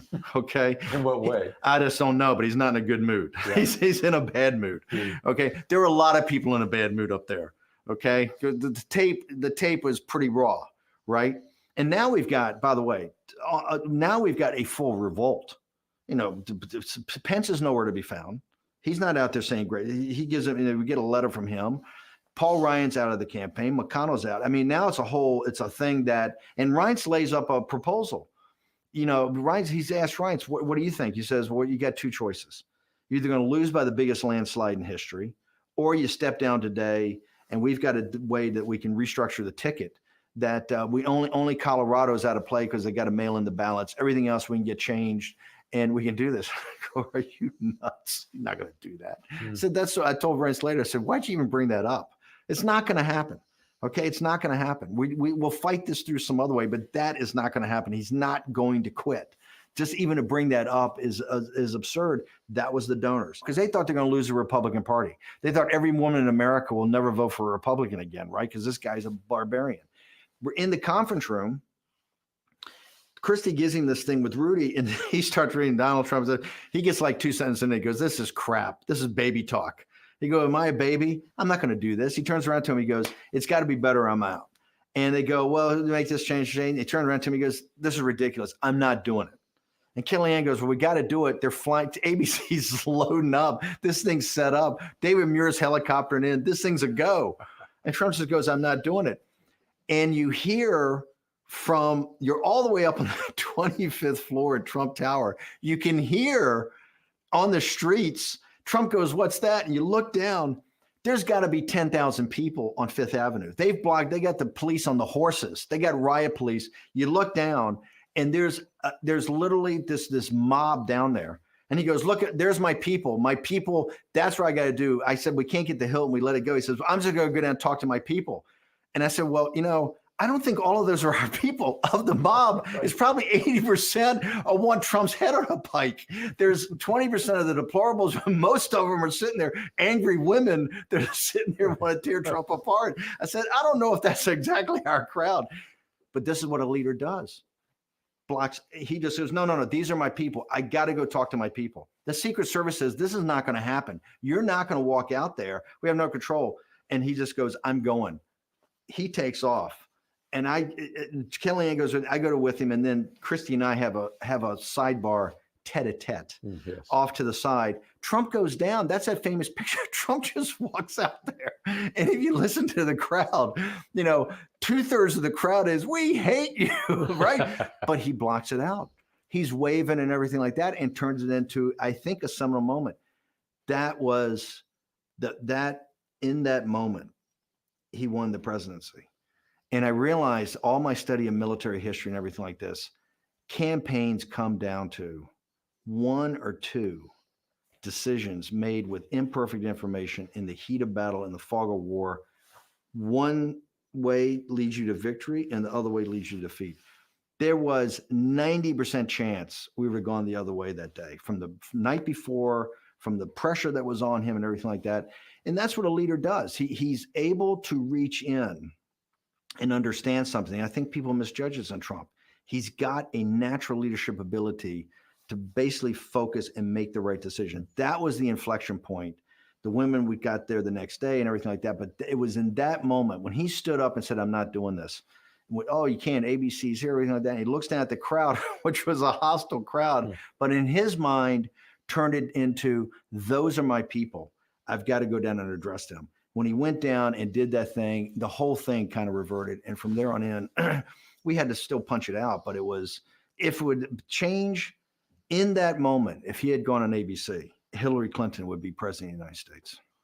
When we've seen the video of you lining up Paula Jones and everybody else, and you have this kind of, it's a mirthful look on your face as you're going in behind the cameras as that is unfolding. What are you thinking at that? So I wanted to spring the trap on these guys because I thought in the Twitter feeds and everything like that, they were so one-sided. So what we did, we didn't tell anybody. It was just Jared. I got permission from Jared. The next day I sat with Jared and said, he and I were kind of partners in the campaign. I said, look, here's how I'm going to bring them. And here's what we'll do. We're going to get them in a room, line them up with mics, have Trump come down and talk to them, hug them and everything like that. And then we're going to let the media know that we're ending our debate prep, which technically we are, and just let them in and spring the trap and hit them with a full volley of Paula Jones. He raped me, right? And just hit them, right? Clinton's actions versus Trump's words. And then have them at the debate where Clinton's got to walk by him. They're going to be in the family section, in the VIP seats right there. And Bill Clinton's going to have to walk by him because these ladies are so mad. They're going to grab a piece of Bill Clinton on national TV and read the Riot Act. And so Trump didn't know about it. Reince didn't know about it. And we got Hope Hicks in on the thing at the last second to get him in and everything like that.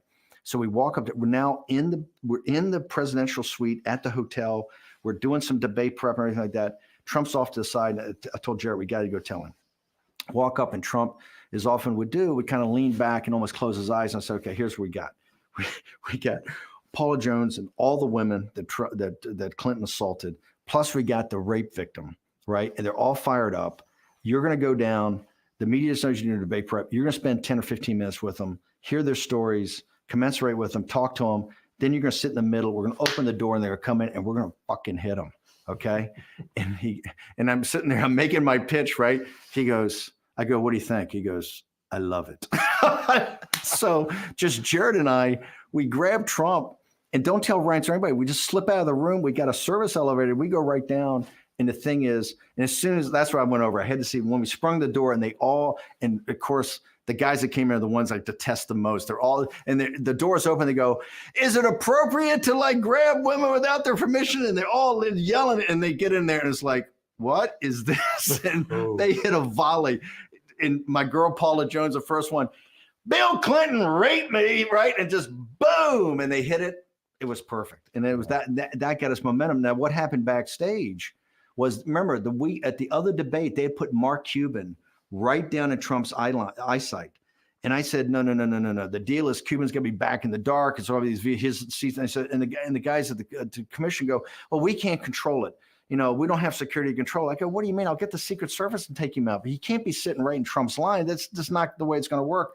These guys go, oh, no. We don't have security, and he's got to stay. So here, I go up and tell him, I said, hey, here's actually the seating for the VIPs. And it's all of them. He goes, oh, no, that's family only. Yeah. I says, family only? That's interesting because Claire McCaskill is sitting with the Clintons. So it's just VIPs. These are our VIPs. Melania and Ivanka are going to sit in the first row in back of them, right? And these guys go, and I said, yeah. And Clinton, the way we agreed on the stage thing, we walk out here, you walk out there, and Bill Clinton's going to walk right by him. And these guys go, oh, no. They come back and said, if you seat them, we're going to have security remove them. I said, hang on. We just had a debate 2 weeks ago. You couldn't move Cuban because you don't have security. They go, oh, yeah. And so we have this massive fight. And so we're down now to 90 seconds before showtime. I go up to Mr. Trump and I say, okay, look, here's the drill. If we force this, we can do it, but it's going to cause a consternation. It may embarrass Ivanka and Melania. Your call. We can send him. I think we've done enough. They'll still be right there giving him stink eye, and he's rattled. You can tell Bill Clinton and the whole Clinton thing is rattled. He goes, let's do it that way. And I go, fine. So we, at the last second, we seat the family.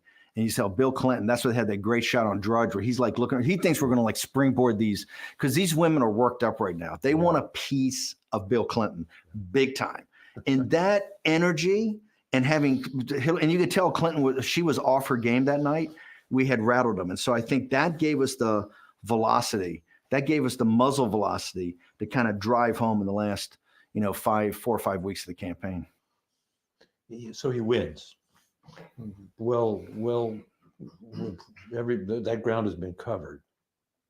Well, one part maybe has we say wins. I'm the 100% metaphysical certitude, and we get the exit polls at 5 o'clock. Right. So the exit polls at 5 o'clock we're tied in Iowa and Ohio. That I had us up like 3 or 5 points. Tied. We're losing everywhere else, including blown out in Pennsylvania, blown out in Florida. This is like I forget the total number. I think it was like a 350 electoral vote, 400 electoral vote. This is a landslide.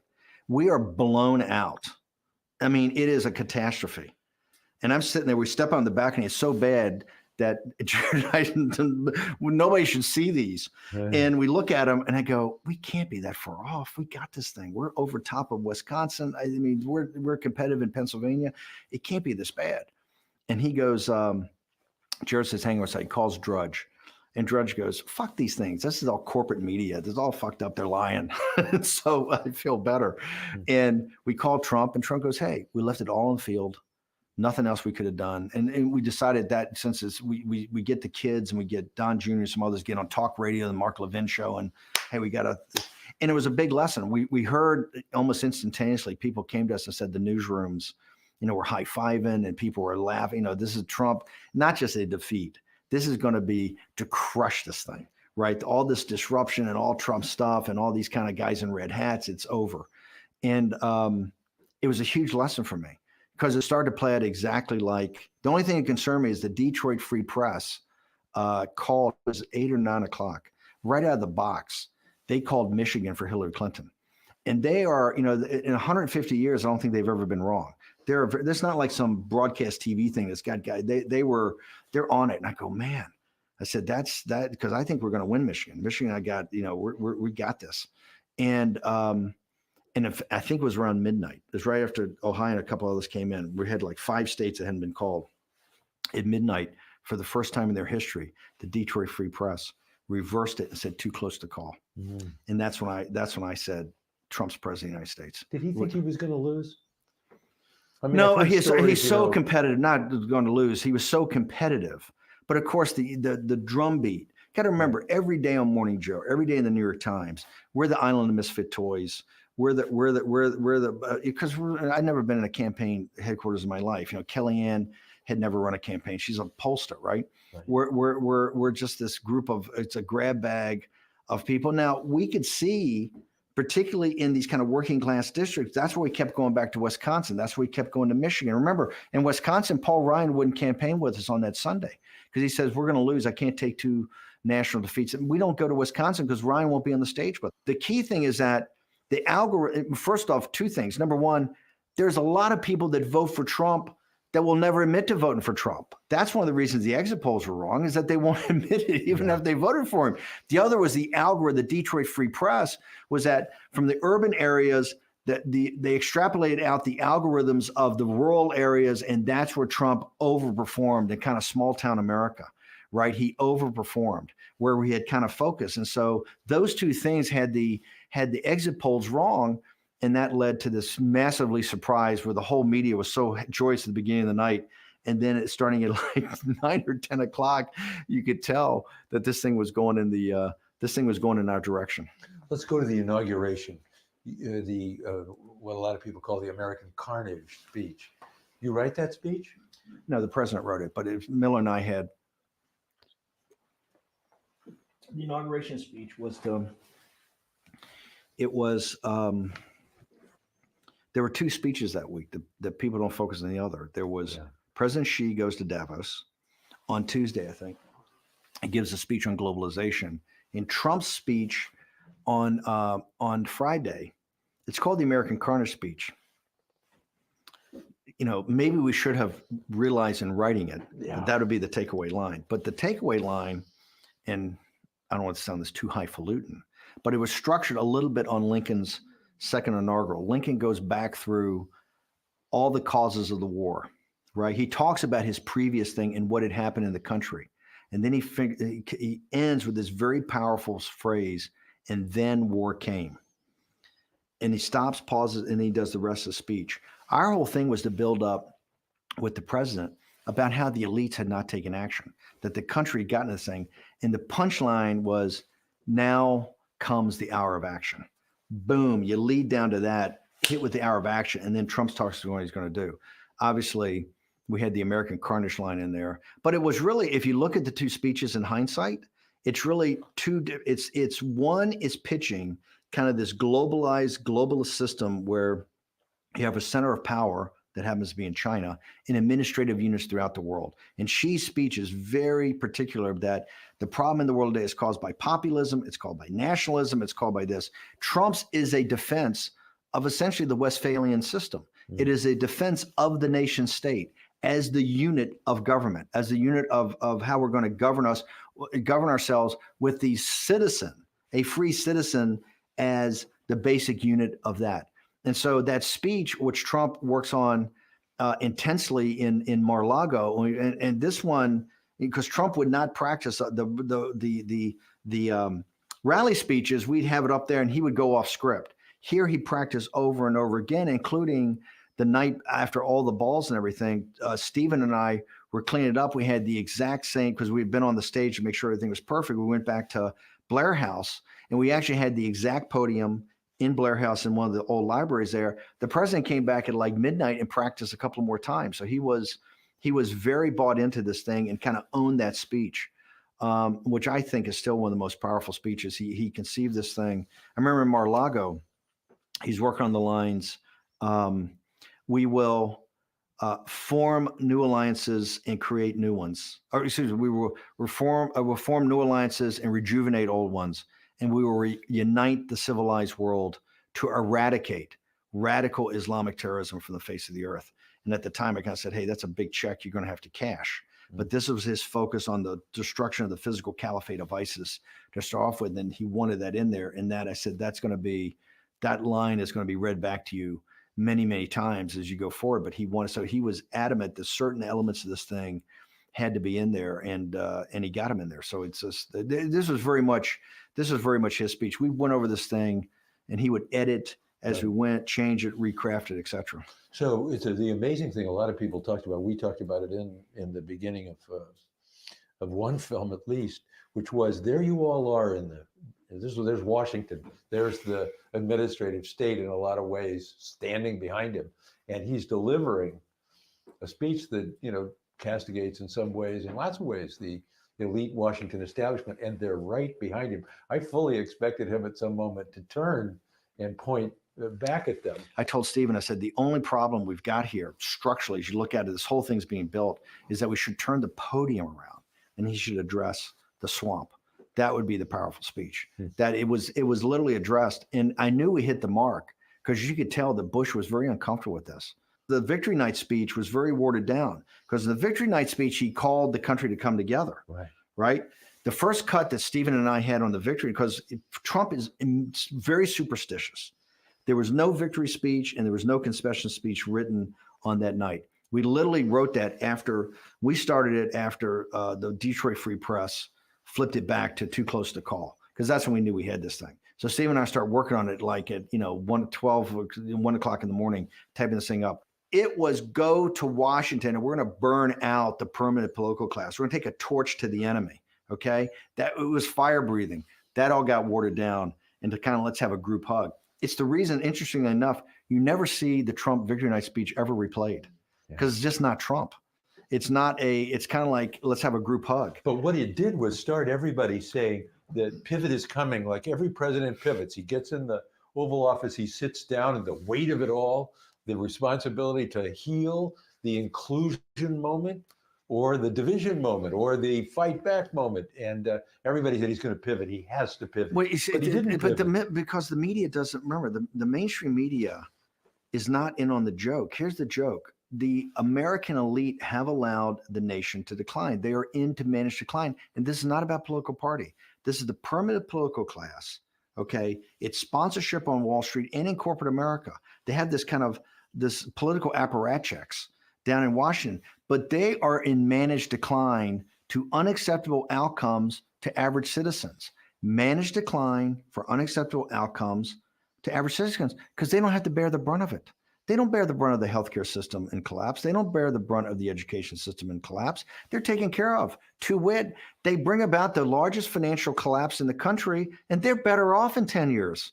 Why wouldn't you like this system? The system's working great for them. It's not managed decline for them. They're making more money on the way down than they made on the way up. And so that's what Trump is a rallying cry for that. Remember, the lead up to the inauguration is we're going to hit the deck plates running with these executive orders. We've got this whole system that Miller has gone through. Tell me about that. Well, an outside organization had done this theoretical analysis to show that every executive order that was still around from Obama and from Bush, and we had this whole thing. We had a whole tiger team of the White House counsel guys, the deconstruction of the administrative state, which is a huge element. Remember, you got two forms of populism. You have right-wing populism, you have left-wing populism. Right-wing populism is about deconstruction of the administrative state. Bernie Sanders and AOC is about more inclusion of the state. We're both populist, but they want more state intervention. We want less. In fact, we want to start to take apart certain parts of the apparatus. And so that whole thing is basically focused on the deconstruction of the administrative state, at the same time saying, hey, we're nationalists. This is about the nation. The nation's concerns have to come forward. We had in the first 100 days, every day we're going to be hitting with either 3 executive orders or whatever. Number one is that the Democratic Party shattered. They don't know if they're coming or going, right? They got one group that's doing identity politics, another group that's the Clinton centrists. I said, we've broken them right now. They have no idea. They're going to have their own internal civil war, right? They'll keep them occupied for a while. So what we've got to do is just hit, and keep it. It's momentum.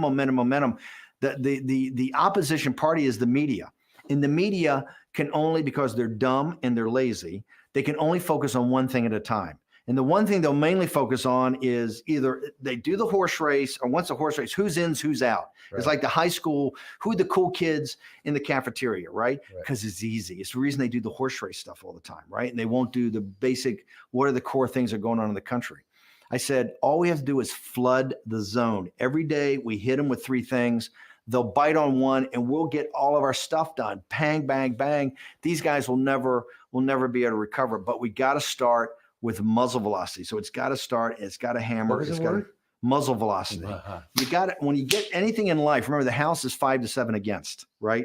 To get something done, you've got to go through these certain stages of momentum and keep forcing it. And so otherwise just pure inertia, right? Or the loss of energy. So did you know that with the travel ban and lots of other, the things that came, just the chaos that appeared to be chaos, that wasn't apparently chaos, that you'd lose some, that you might lose many of them, but that you when I say lose, correct me if I'm wrong, didn't the Supreme Court of these United States say that the travel ban as written, and by the way, they would have said the first travel ban was 100% constitutional.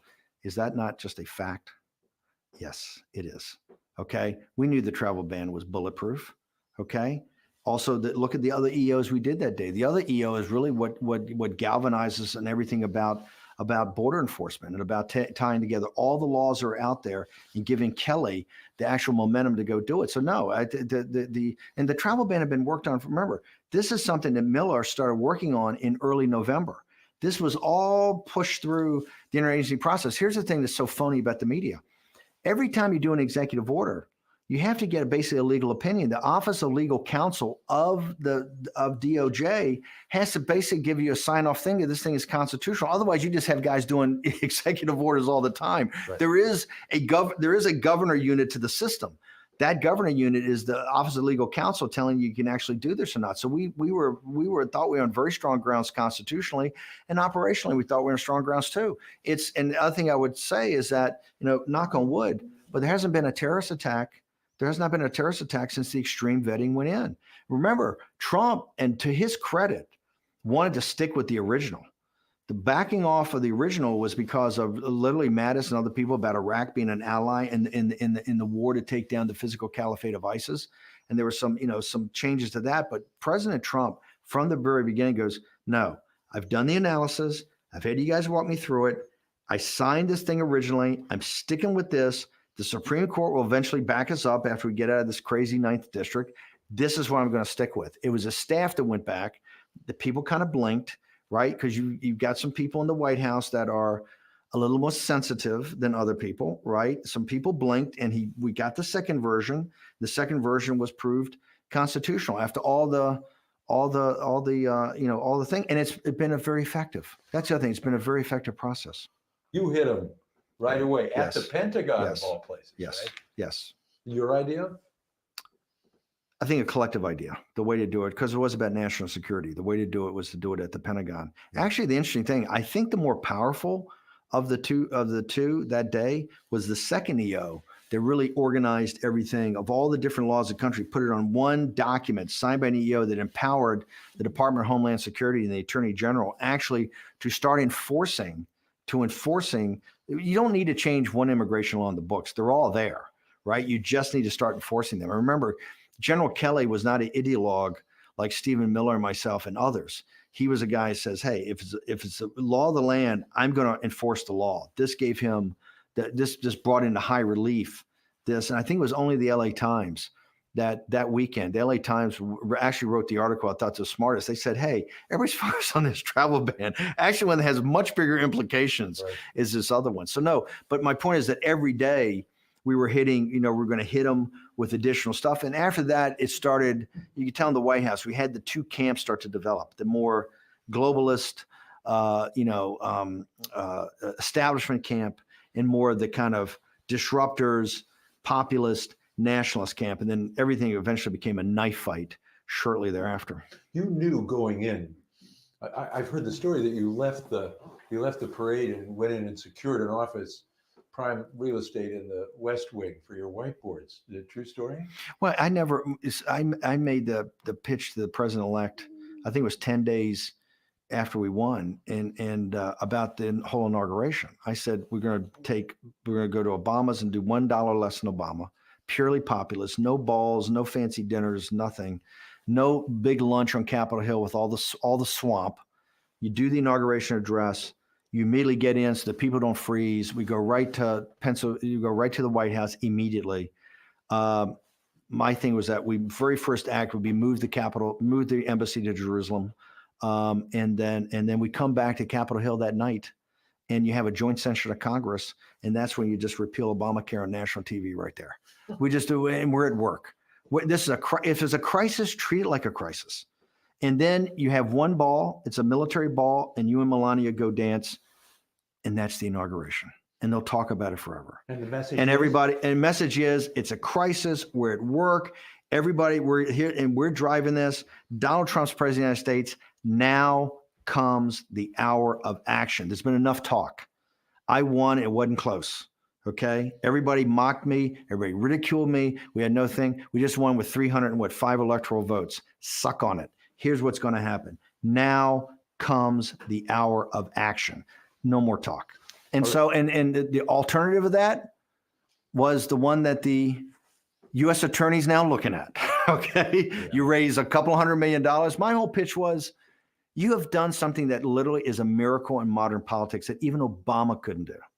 You have literally come to this office unencumbered. You don't owe anybody anything, because big donors are rational human beings and they thought you were going to lose. So we didn't really raise any money from anybody. It was all small dollar. Eventually, essentially, you're totally unencumbered. You don't owe anybody anything. You can have an entire populist program unlike anything in American history. Every dollar you take from to have a party, we won with no money. Now you're going to have a party and borrow money that every dollar is going to have $10 associated with it, with some guys going to have his hand out. Why would we do that? Why would you do that? Why And did so- they do that? I have no earthly idea. I don't know. I think they pitched what the pitch was is that it'll be very classy. It'll be all your followers would love to come to it. I mean, it was a sensible pitch. But from that time forward, I didn't go to one coffee. I didn't go to one dinner. I didn't no more times than the email. I said, get it off. I don't want to know about it. I'm going to work on the speech with him. I'm going to show up to see the speech, and then I'm getting up to the White House and I'm going to go to work. Get my office and Give me some white, just like, put whiteboards up. That's all I want. We're going to just put the campaign promises up there. That's what we got. And we're going to check off that we'll have an EO associated with or legislation with every campaign promise, and we'll be fine. When did you know you were in the knife fight? The first wake up call is when everybody didn't say on the victory address, oh yeah, this is amazing. This is great. Why don't we do this? It was kind of, I said, no. This is like a Trump rally speech, Right. and it was all, we should bring the country together. And to me, look, there's times for that and there's times not for that.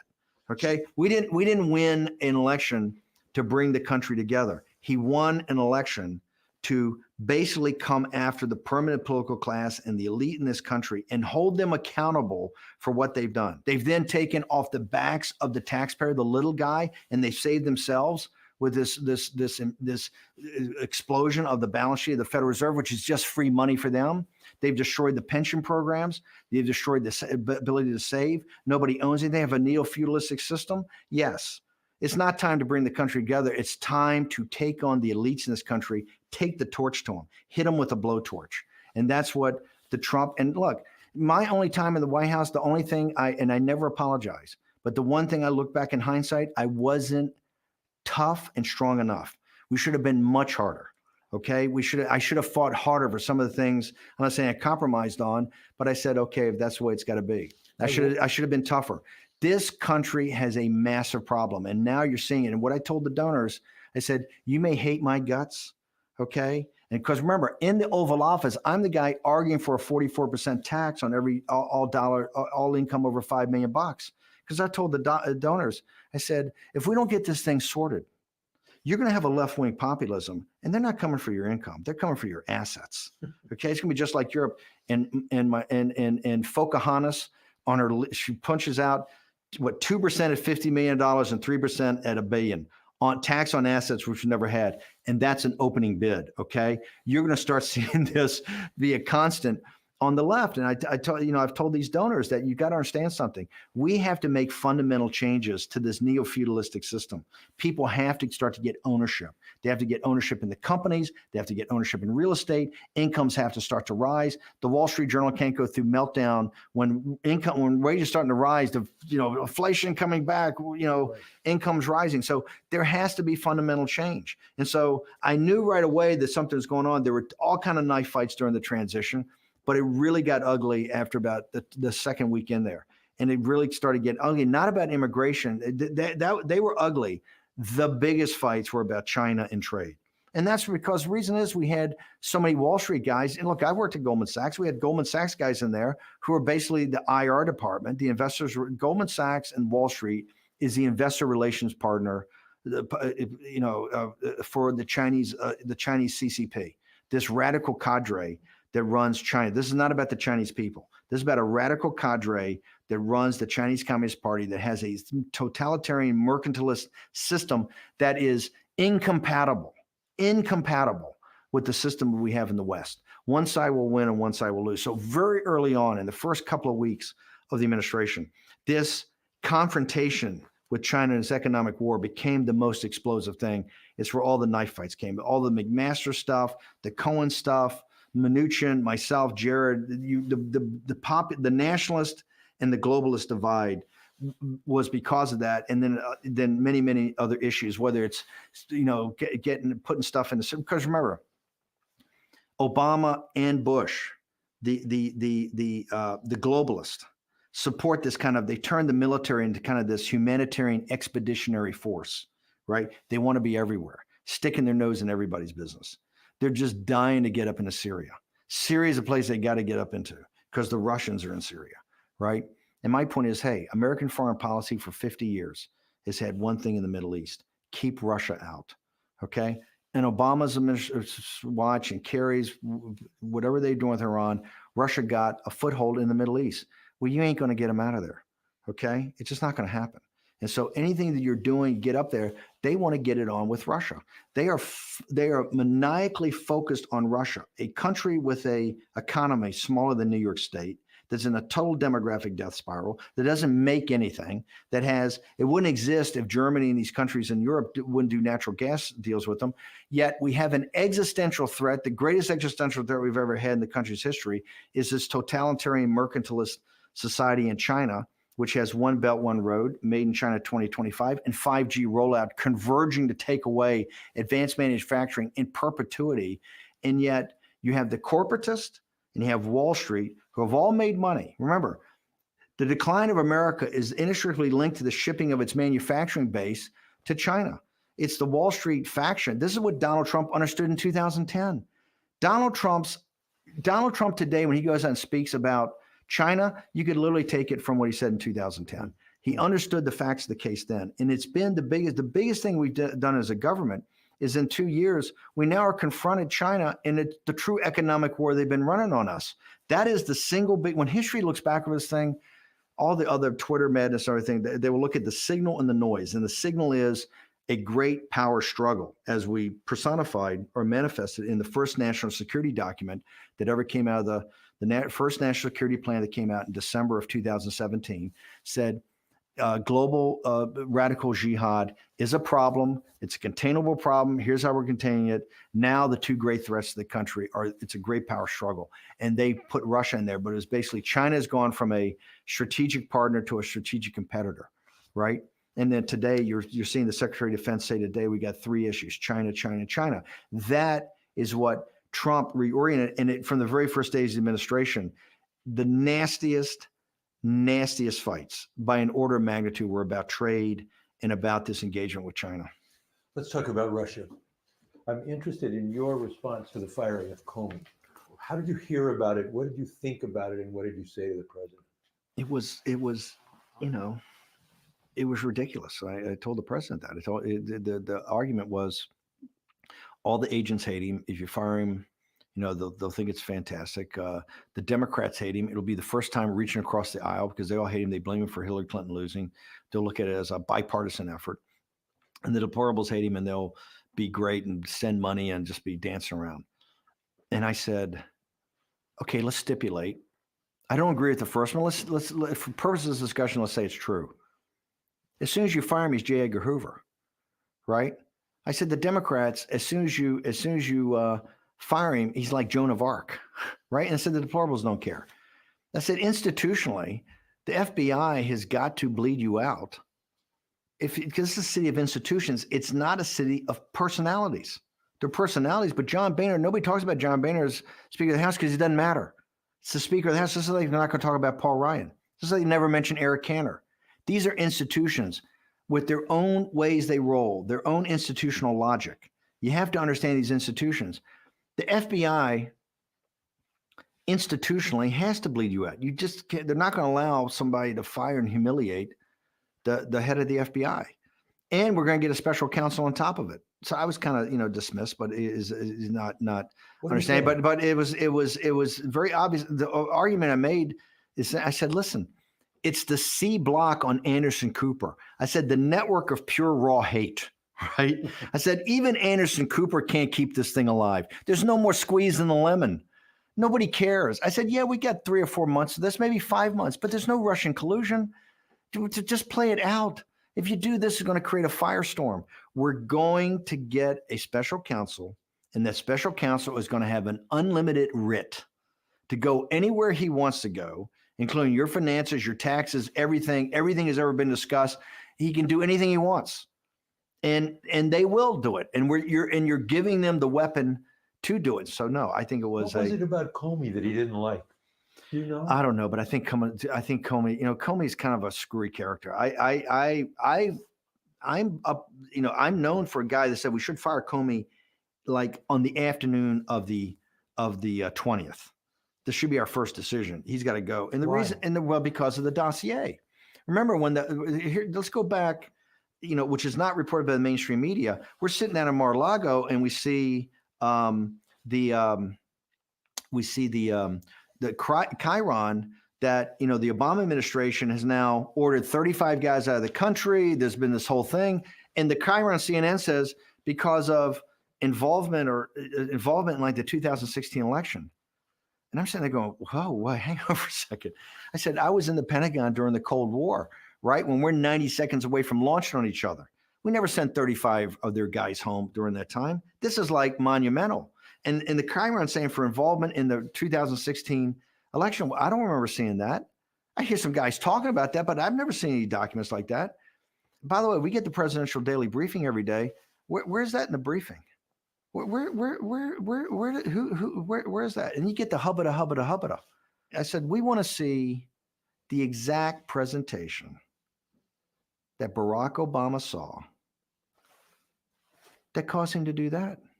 This is a big thing in American policy with Russia. And the Chiron says because of involvement thing, you send 35 guys home. We just want to see, I don't want to see one slide more. I don't want to see one slide less. I want the exact guys that briefed Obama to come and brief Trump. You had not been hearing through the fall about the CrowdStrike and all that stuff in the Washington Post and other places? It's one thing to see shit in the, come on, dude. It's one thing to see stuff in the thing. This is, you pulled the trigger. You sent 35 guys home. In the height of the Cold War, we're 90 seconds about to launching each other. We weren't sending 35 guys home. This is a big deal. Somebody made a decision on this on things called information. Mm-hmm. And all we ask for is show me the presentation, show me the deck, show me the decision memo. Who briefed him? Give me the facts. I know this. I see a bunch of guys running around and talking about it, and I see stuff in the Washington Post, and it's leaked and not leaked, and may be true, and may not be true. Okay? But I haven't seen it in a classified document. You haven't seen it anywhere. Show me. Where is it? You know what you got? You got hubba. The whole thing in Trump Tower that took place on January 5th, this was all their guys. Oh, no, I said, I don't want to see, you don't need to be there. You don't need to bring Brennan and all these guys. You don't need to big Brennan. Just show the presentation that Barack Obama made a decision for. So they set this big thing up. I decided not to go because there's going to be too many guys there. I said, fine. I got stuff to do because we're trying to put together a government. We're still going through people. So I'd be on another floor.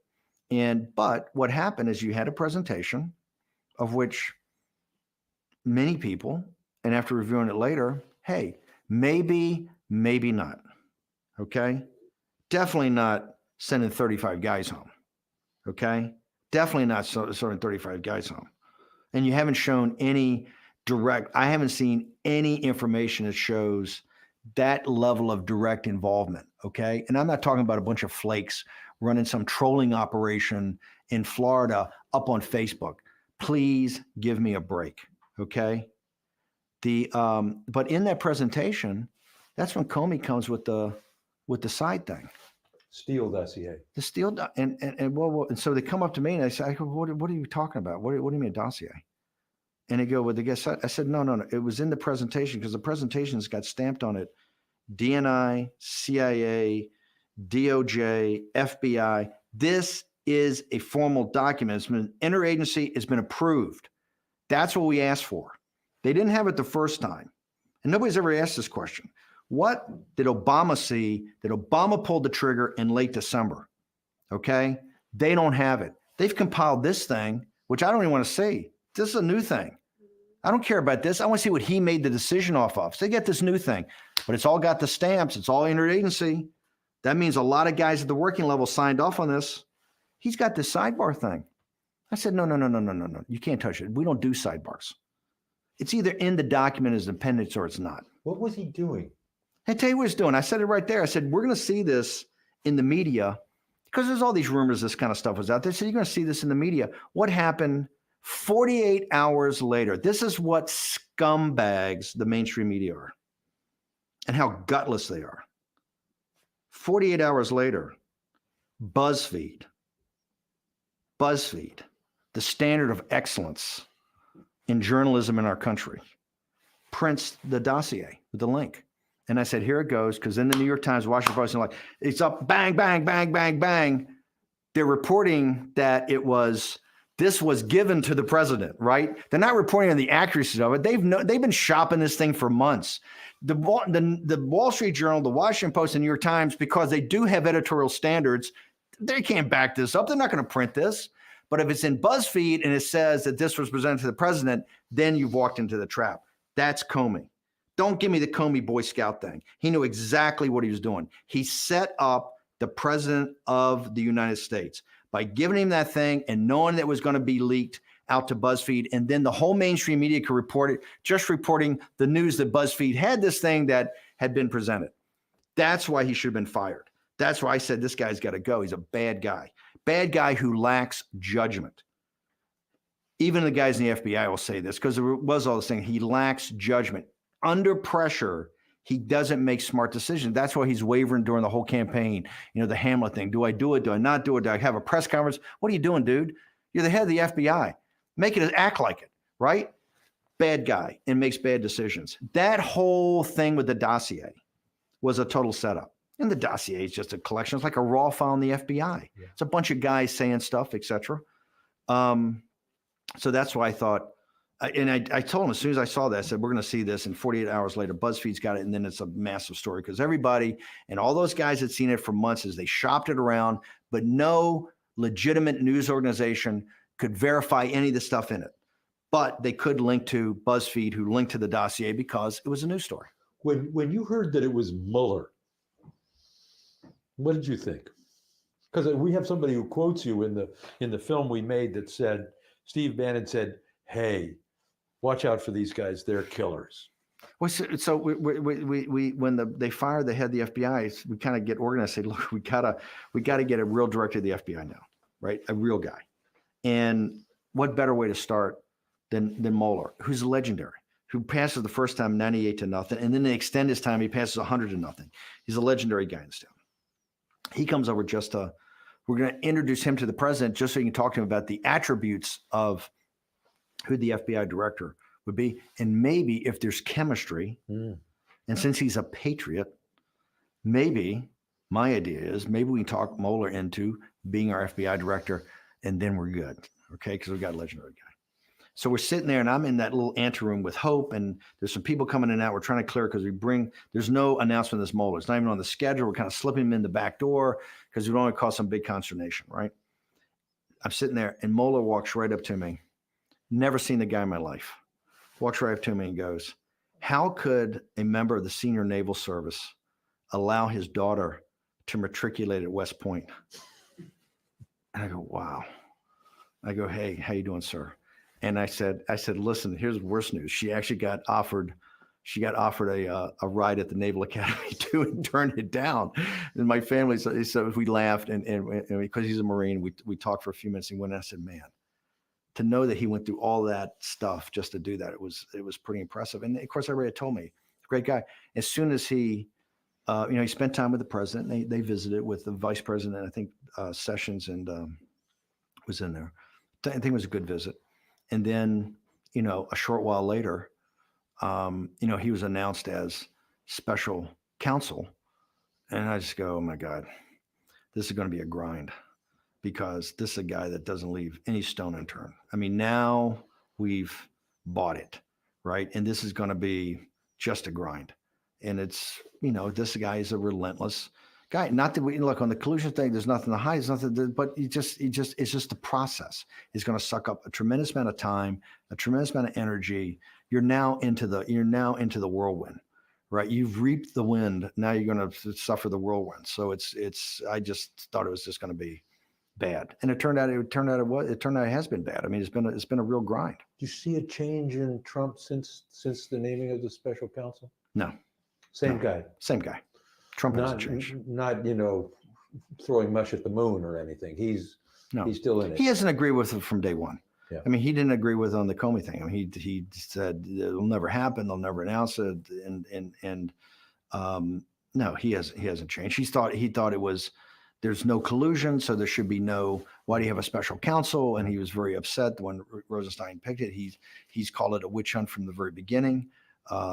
He's gone after these guys hard, as saying, what do you got? At least I don't know about the leaks, but if what you got is is Roger Stone and maybe some conversation with Julian Assange, that's a pretty thin reed to hang it on, right? Yeah. And so, but he hasn't changed. He's been adamantly against this. And it's not like it's anything to hide. I think it's just that he feels, aggrieved that they're coming after him on things that are made up, and so he's been adamantly opposed to this from day one. But I haven't seen any change. The story of, I know you know Sessions very well and really closely collaborated on the immigration stuff for Breitbart. The story that the day that Sessions and Trump are in the Oval Office and hear that Mueller's been picked, and the president, by all accounts, loses it on whether it's true or not, loses it on Sessions. Sessions goes to the car and is in tears and resigns, and that he's brought back up by Reince, I guess. And you talk to Sessions with Reince. Take me in there, can you? Yeah, well, I think we got Sessions back, and we couldn't have Sessions resigning, so we got Sessions back and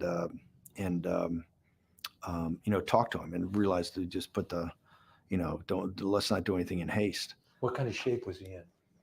Well, I think he'd had better days, right? I think he's he's kind of an unflappable guy, really. When you see him, he's very solid, and really the driving force of this kind of populist revolt for many, many years before Trump came on the thing. And so I'm not just fond of him, I really consider him a mentor in a lot of regards. And I realize many conservatives are very upset because, and even I was, he did not seem to be very focused on Hillary Clinton or Uranium One. And it's just the way he is. You just got to take it the way it is. And I did pull him off to the side into the war room. And we talked, and I said, is there any doubt in your mind? I said, you were there from the beginning. I said, you were the very first guy. In fact, in this very room, I paced up and down for 2 hours on the phone with him when he was in an airport in Memphis in an SUV waiting for Trump to show up, where that day they were going to go down to northern Alabama and he was going to endorse him on a stage. And what Sessions told me, he says, you don't understand, Steve, I'm never coming back from this. He says, the establishment will come, they hate this guy so much that this will, and although I'm kind of outside of this immigration and the trade stuff, and I'm hammering him all the time, this will be looked at as I'm a traitor. And you don't come back from this. So it's either we got to win or, my political career is over. And I said, we're going to win this. I said, this is a huge endorsement. I think it was right before Super Tuesday. Yeah. And so he was there from the very beginning. And so just came in and I said, I got a question. You were there from the beginning. You saw the whole thing. You rode shotgun with me the entire time. He goes, yep. I said, is there any doubt in your mind that this was divine providence that put us here, right? That this just didn't happen, that something's worked here, because he's a very imperfect instrument, but we're here. And what you're doing on immigration, what you're doing on counterterrorism, everything that you're doing, the real work that you're doing, which Sessions and Miller and these guys were on fire about getting stuff done, the deconstruction administrative state, all of that, all the real work, that we would have never been able to do it unless we won. And we won. There was something that was there, and that's why we shocked everybody. I said, there's any doubt in your mind? He goes, no doubt. I said, you're sure it's no doubt? He says, no doubt. I said, and you're never going to quit? He says, I will never quit. I go, no matter how bad it gets, because I'll never quit. I go, fine. I just wanted to make sure we're in sync. Just make sure we're in sync. And that's why I knew he was going to hang in there. And he had some very, very, very tough days. And it had to kill him when Trump let him go at the end of, maybe it was a relief. Look, the president has got a certain house style. And I tell guys, some guys I've known, I think they're friends with the president. I said, look, he's got friends. He's not looking for friends. You're there to serve a function. And the minute you think you're not serving that function, you're living in a different reality. You're there to serve that function. And when he doesn't think that you're serving that function, then it's time to go do something else. So look, I'm a huge Sessions guy. I think if people, particularly conservatives, knew all the work that he was doing every day on immigration, on securing the border, on our sovereignty, on that, they would appreciate him a lot more. I think he's gotten really banged up, but I think history is going to show Sessions in a pretty good light. Do you want to take a little break for a minute? I'm fine. Everybody. What time is it? Yeah. I just want to make sure we got time. It's 2:35. Fine. Let's just keep rolling. I'm good. I really appreciate your candor on this, Steve. This is great from my point of view. Let's talk a little bit about, so Ryan right after the election says, this is unified government. This is what unified government is. We made a film about this as well. They thought they had a pen in Donald Trump. They were going to he and Mitch were going to do whatever they needed to do and wanted to do. And he made some promises, I think, over at the White House about the order of events and how they would go down. The Faustian bargain we made, and it was, I think, a huge mistake. With 10 days ago, not the weekend before, but the weekend before that, we are in North Carolina for a better part of the day. I think we're hopscotch around with Mark Meadows. And Mark Meadows, who's the guy that took down John Boehner, right? Yeah. When he did that in that August, everybody mocked and ridiculed him, and eventually we got Boehner out. It was started by Mark Meadows. Meadows hands me a manila envelope, and he says, first off, he says, you don't have to come back to North Carolina. North Carolina was the state I was most concerned about. We had a very weak apparatus there. The Republican Party is very disorganized. And I go, what are you talking about? This is the one that keeps me. This is the one I think we got the least. He says, no. He says, the evangelicals, we're turning things out. We're going to win by 1.5, and you're going to pull Burr across the goal line too. I go, come on. He says, you don't have to come back. Trust me. Never went back. He gives me this thing. He says, after we win, because Meadows and his wife were with us on Billy Bush weekend. She got on a bus with other House members and Christian wives and toured North Carolina in a pre-scheduled thing on Billy Bush Saturday. Mm. Billy Bush Saturday is the defining moment of who's with you and who's against you. Okay. Meadows and the wife are hardcore Trump. Okay. He tells you don't have to come back, and he gives me an envelope. He says, after we win on Wednesday the 9th, I want to have a conversation with you because this is how we're taking Ryan out. I go, I'm tearing up. I want to hug the guy, right? We win. He's got a whole plan. It's completely, let's have a group. It's the same thing as the victory speech. Let's have a group hug. We're going to have a group hug. Now, look, we did win by bringing the establishment in. We wouldn't have won without him. The first call I made when I was announced was to Reince Priebus. Reince was a great partner, but the decisions made, we're not going to go after Ryan. We're going to keep in the speaker. We have the whole ability to change it out right then. We're going to work. Who's making that decision? What's driving that decision? It's certainly not you. No, absolutely. I was all for it. What do you mean? Just take all these guys out. No, but and listen, you got to remember, being a surprise win, right? And let's say in that whole group, Trump and myself are the only two that thought we were going to win. Everybody else is in shock, right? You got 10 weeks to relieve the watch, right? When it's your responsibility. We don't know. We got the whole national security apparatus of the Republican Party is all never Trumpers. In fact, the core of the never Trump is national security. So we have no national security guys we can pick from. We don't know anybody, right? It's one thing to talk about it. It's another thing to put it in the pages of Breitbart. Another thing to have Bannon on his radio show yammering away. It's a lot different when it's now looked at it and the whole thing. And remember, the next day, the stock market is going to drop 5,000 points. Trump doesn't know what he's doing. The country's divided. You're going to have a civil war. The whole street on Fifth Avenue, people down there, cutting themselves. It looks very different. The Wall Street, everybody's going, financial markets are going crazy. Nobody anticipated this. It's Donald Trump as president of the United States. I think the president and others around him figured, let's have a unity thing with the Republican Party. Let's make sure. And so it empowered Paul Ryan and Mitch McConnell to have the power they have. That's the original. If it's an original sin of this administration vis-a-vis, I think, the swamp and the permanent political class, it is back to the Breitbart. We can't get to the Democrats till we clean up our own mess. We didn't. We basically made a Faustian bargain. That's why Reince became chief of staff. And I was fine with that. I said, okay, fine. There's so much to do. There's only so much you can fight. This is going to happen. We're not going to take Ryan down. I had a long talk with Mark Meadows, and it was a huge missed opportunity. How did he react? Understood. He's a grown up? He's an adult. Definitely understood. It said at the time, we will rue the day we don't do this. I said, I fully understand. I'm ruining with you, but it is what it is. We're going to try to pull it together.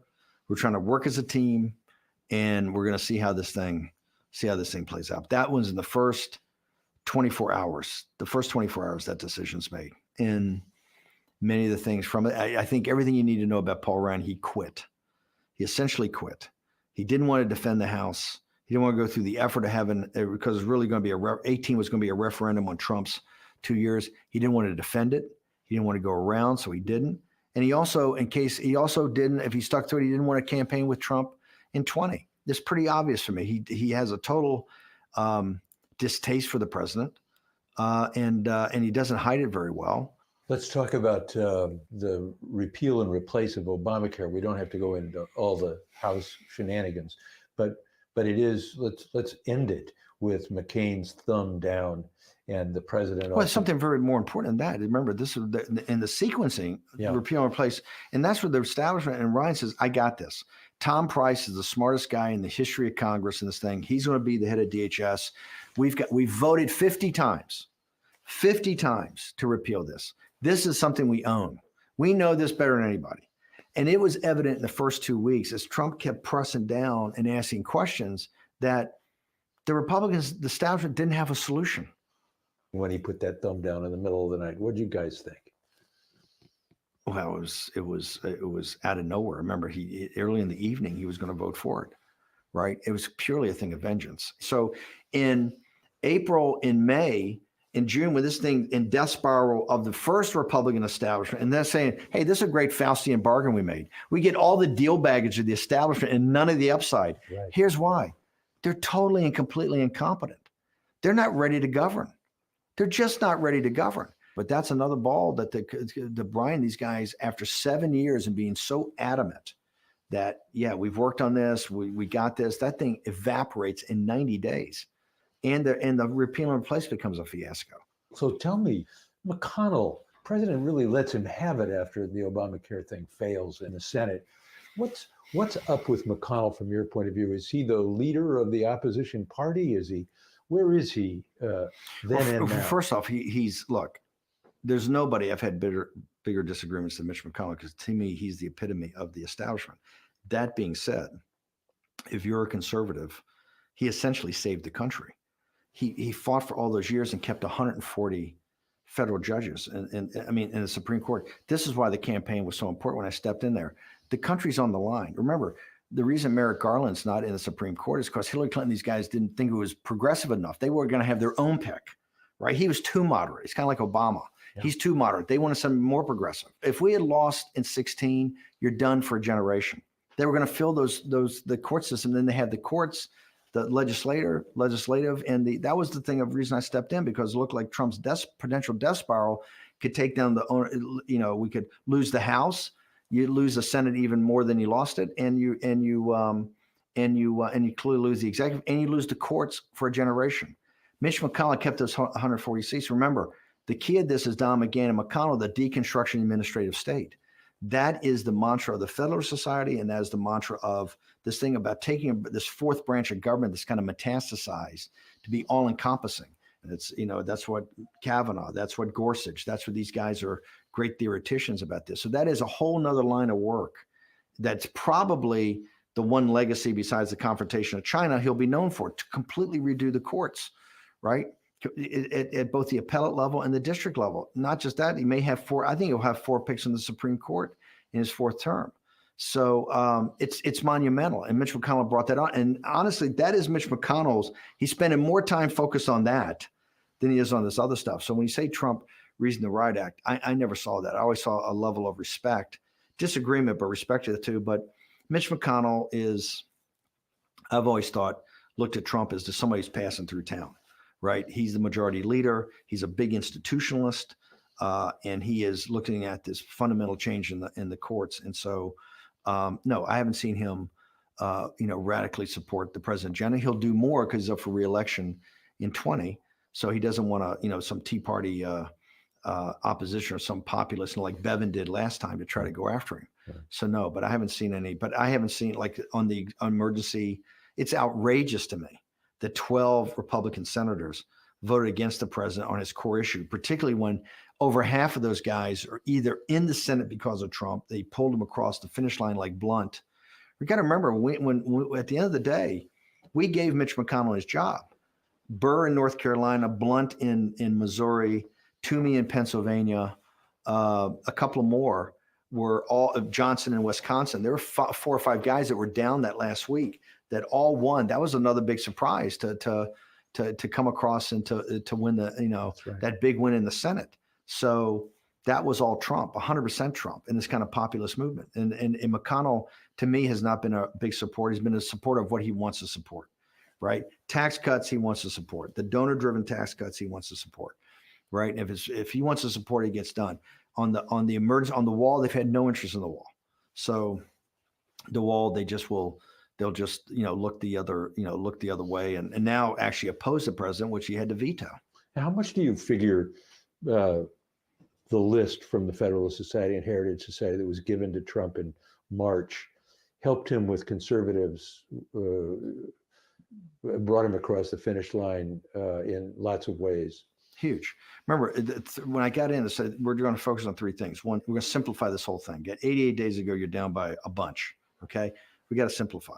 Number 1, we're going to focus, stop massive legal immigration and limit legal immigration to get our sovereignty back and protect our workers. That's one leg of the stool. The second, bring back manufacturing jobs from China.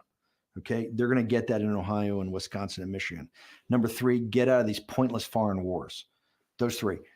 Oh, and we're going to run Pence for governor of 5 of these states up in the Midwest. We're going to always, every day, hit the evangelicals and Republican establishment with the judges, with lists. And we expanded another 10 to make it 20. Remember, if you go back to the spring of 2016, within 30 days of each other, 2 lists come out. The national security list slapped together by Corey Lewandowski, right? That has all the problems with Papadopoulos, all these other guys. This list, because the whole national security apparatus is never Trump. They got this collection of who odds and ends. It's like the bar in Star Wars, right? I call Corey. I go, dude, I know this space. I haven't heard of half of these guys. Who are these? He says, well, we had to get something out. We're getting heat for the media for not having it. I said, it's better not to put anything out than to put it out. And now you've reaffirmed everybody you don't know anybody in national security. Okay. This is embarrassing. That list. And then 30 days later, the Federal Society and Heritage come out with those 10, which is, hey, you may hate Trump, you may not trust him, but it's got to be this 10. We expanded to another 10, right? That was a massive seller. One of the ways to close that gap was just hit every day, hit the list, the judges. The judges are going to bring the Republican establishment back because they realize how fundamental this is and that was, so 2 lists within 30 days. One causes nothing but, right? The other is a solution. And I don't think he'd be president without that list. Whoever thought of the idea of it, absolutely brilliant. And then we expanded McConnell. McConnell and absolutely brilliant. Look, McConnell on the judges is golden. He will go down in history, in conservative history, of literally changing the court system. This is why we lost the 2018 election. Remember, the Republican establishment hasn't accepted Trump as the transformative president, historical figure. It's the progressive, it's the Netroots Nation, it's the Time's Up movement, it's Tom Steyer, it's the resistance. They're the ones out in Iowa 1, knocking on doors in 90% humidity and heat in June and July. Why? They understand that Donald Trump is going to be in their lives 10, 20, and 30 years from now. It's a Kafkaesque nightmare. This guy's never going away. And the one way I got to do it, I got to take the House of Representatives, because we're going to use that apparatus to weaponize Mueller and everything else, and we're going to have his head on a pike. That is where American politics is, and God bless them. They did it. You know how they did it? They did like the Tea Party. They mobilized their forces. I kept telling them, we have conference calls right here in July, and I'm saying, hey, today in Iowa 1, they've had 500 people knocking on doors, doing voter registration, handing out literature, and trust me, in the last 60 days, we're going to be getting all those folks to vote, and we're going to lose. That's a House Freedom Caucus. I think it was Blum's district, right, blown out. Right. You could see these people working in the spring and the early summer of 2018 on exactly the things the Tea Party had done. Mobilization, getting people out. The reason is the courts and the deconstruction of the administrative state. The progressive left understood that under the hood, what was going on, besides all the signal and the noise, they got the signal, and it couldn't have been stronger. And they said, we got to stop this. The noise is just Trump and the Twitter and all this other madness. McConnell, as much as I detest him, delivered that. And that's what I think will be known for, this kind of Herculean effort not to roll over on Obama, to keep those 140 seats. And then it's one of the reasons we don't have any ambassadors. Remember, only half the ambassadors we've put up have been, we went through the first 2 years, they all got to be renominated. And the reason is all the time's been spent on the judges, because they realize the judges are permanent. Right. And that's where the focus has been. And I think he's done a magnificent job. And this is where real fundamental, Trump will be known, I think, in hindsight, on China and the courts. Charlottesville. Where are you when you see it happening? And you've got the best divining rod of anybody in the West Wing at the time, and you were on your way out. So on Saturday, I'm actually having lunch with a member of the media in my office in EOB, my temporary office. And he goes, and we're sitting there, we're just having a sandwich because I'm about to wrap up. It's like my last couple of days. And he said, man, the Charlottesville thing's really out of control. What are you talking about? He goes, the Charlottesville thing. Yeah. And I go, and I look around, I got the thing with the 4 screens, and it's nonstop Charlottesville. I go, what's that? He says, you didn't see the march last night? I go, no. I said, I knew they're doing something about the Confederate monuments, but what's the big deal? And he goes, man, you ought to get all over this. I look at it, and he leaves. I call my guy at Breitbart, the editor, because I'm about to come back in 48 hours, 72 hours. And I said, how many guys you have down there for the march last night? He goes, nobody. I go, are you covering this thing? He goes, no. I said, you got to get a team. I said, get Raheem and get a team and get as many people as you got in Washington, D.C., get them in a car and get down there. This is the big, I said, look at this thing. There's a riot down there. What did you see that lit you up? What lit me up was people with I have been a big advocate of stopping these neo-Nazis and neo-Confederates and Antifa and Black Lives Matter. When they come to get it on, I think civil society, I think the police should shut it down immediately. I am adamantly opposed to letting these guys march through towns, have the police, hit, that they're coming with billy clubs or they're all looking for a fight, and they're looking for a fight with each other. I don't think we break any constitutional thing on freedom of speech by saying, no, you can come and march and do your thing, but you can't come looking for a fight. If you're coming looking for a fight, that's going to be shut down. It looked to me like it was fights going on. And then I got up to speed what was going on, and this thing was huge. And talking to the president the next day, and I think Trump, and this is where the mainstream media has smeared him, because he was very adamant about what he said about the Confederate monuments. He says they're very good people on both sides. There are. I come from Richmond, Virginia.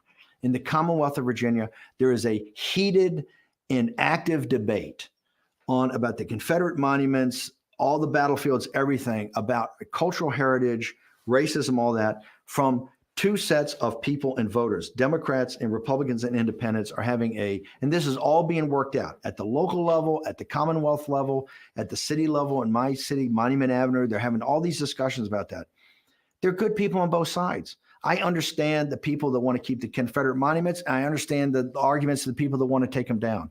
There you do have people on both sides. And what Trump said is, where does it end? Does it end at the Washington Monument? Does it end in Mount Vernon? They're now talking about Teddy Roosevelt and Christopher Columbus. Where does this all end? And what Trump was saying in regards to that debate, there are good people on both sides. He's always condemned the neo-Confederates or anything like that. What I did is I just talked to General Kelly. I said, maybe I ought to stick around and see how this thing plays out for a few days. He said, fine, you do what you want to do. We're up in Bedminster, you're down at the EOB. Did you know he'd put his foot in it? I mean, independent of whether the press reacted or overreacted, when did you know? I don't think he put his foot in it. I don't think he put his foot in it. I think the press took the word. No, look what he said. When it comes to the monuments, they're good people on both sides. That's what he said, right? They're fine people on both sides. He understands what the argument is and what the argument is about the nation's history and where does it end. Right. And that's where he said there's good people on both sides. He immediately condemned. He's always condemned these neo-Confederates, KKK, the Klansmen, but also and this is where the mainstream media looks the other way. There's many bad dudes on Antifa and Black Lives Matter segments, not the whole groups, just as bad as some of these neo-Confederates and neo-Nazis and stuff, because they're all looking for a fight. I made a film about the Occupy movement, Occupy Unmasked, the Cubans company picked up and put in theaters. That goes right to the Occupy thing, had these kids, want to do kumbaya, but in back of these guys are professional anarchists. and bad hombres coming looking for a fight. So if you think it's on both sides, and that's where I think I don't think he's stepping. I think it's 100%.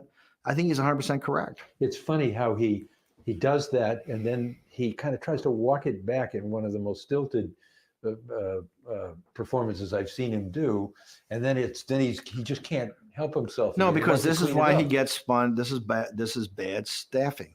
This is where various elements in the White House and the West Wing get in his ear about trying to get him to do something that is not in his wheelhouse, not in the way he rolls. He then has the press conference and the thing where he said it's kind of half in, or first of all, he has the thing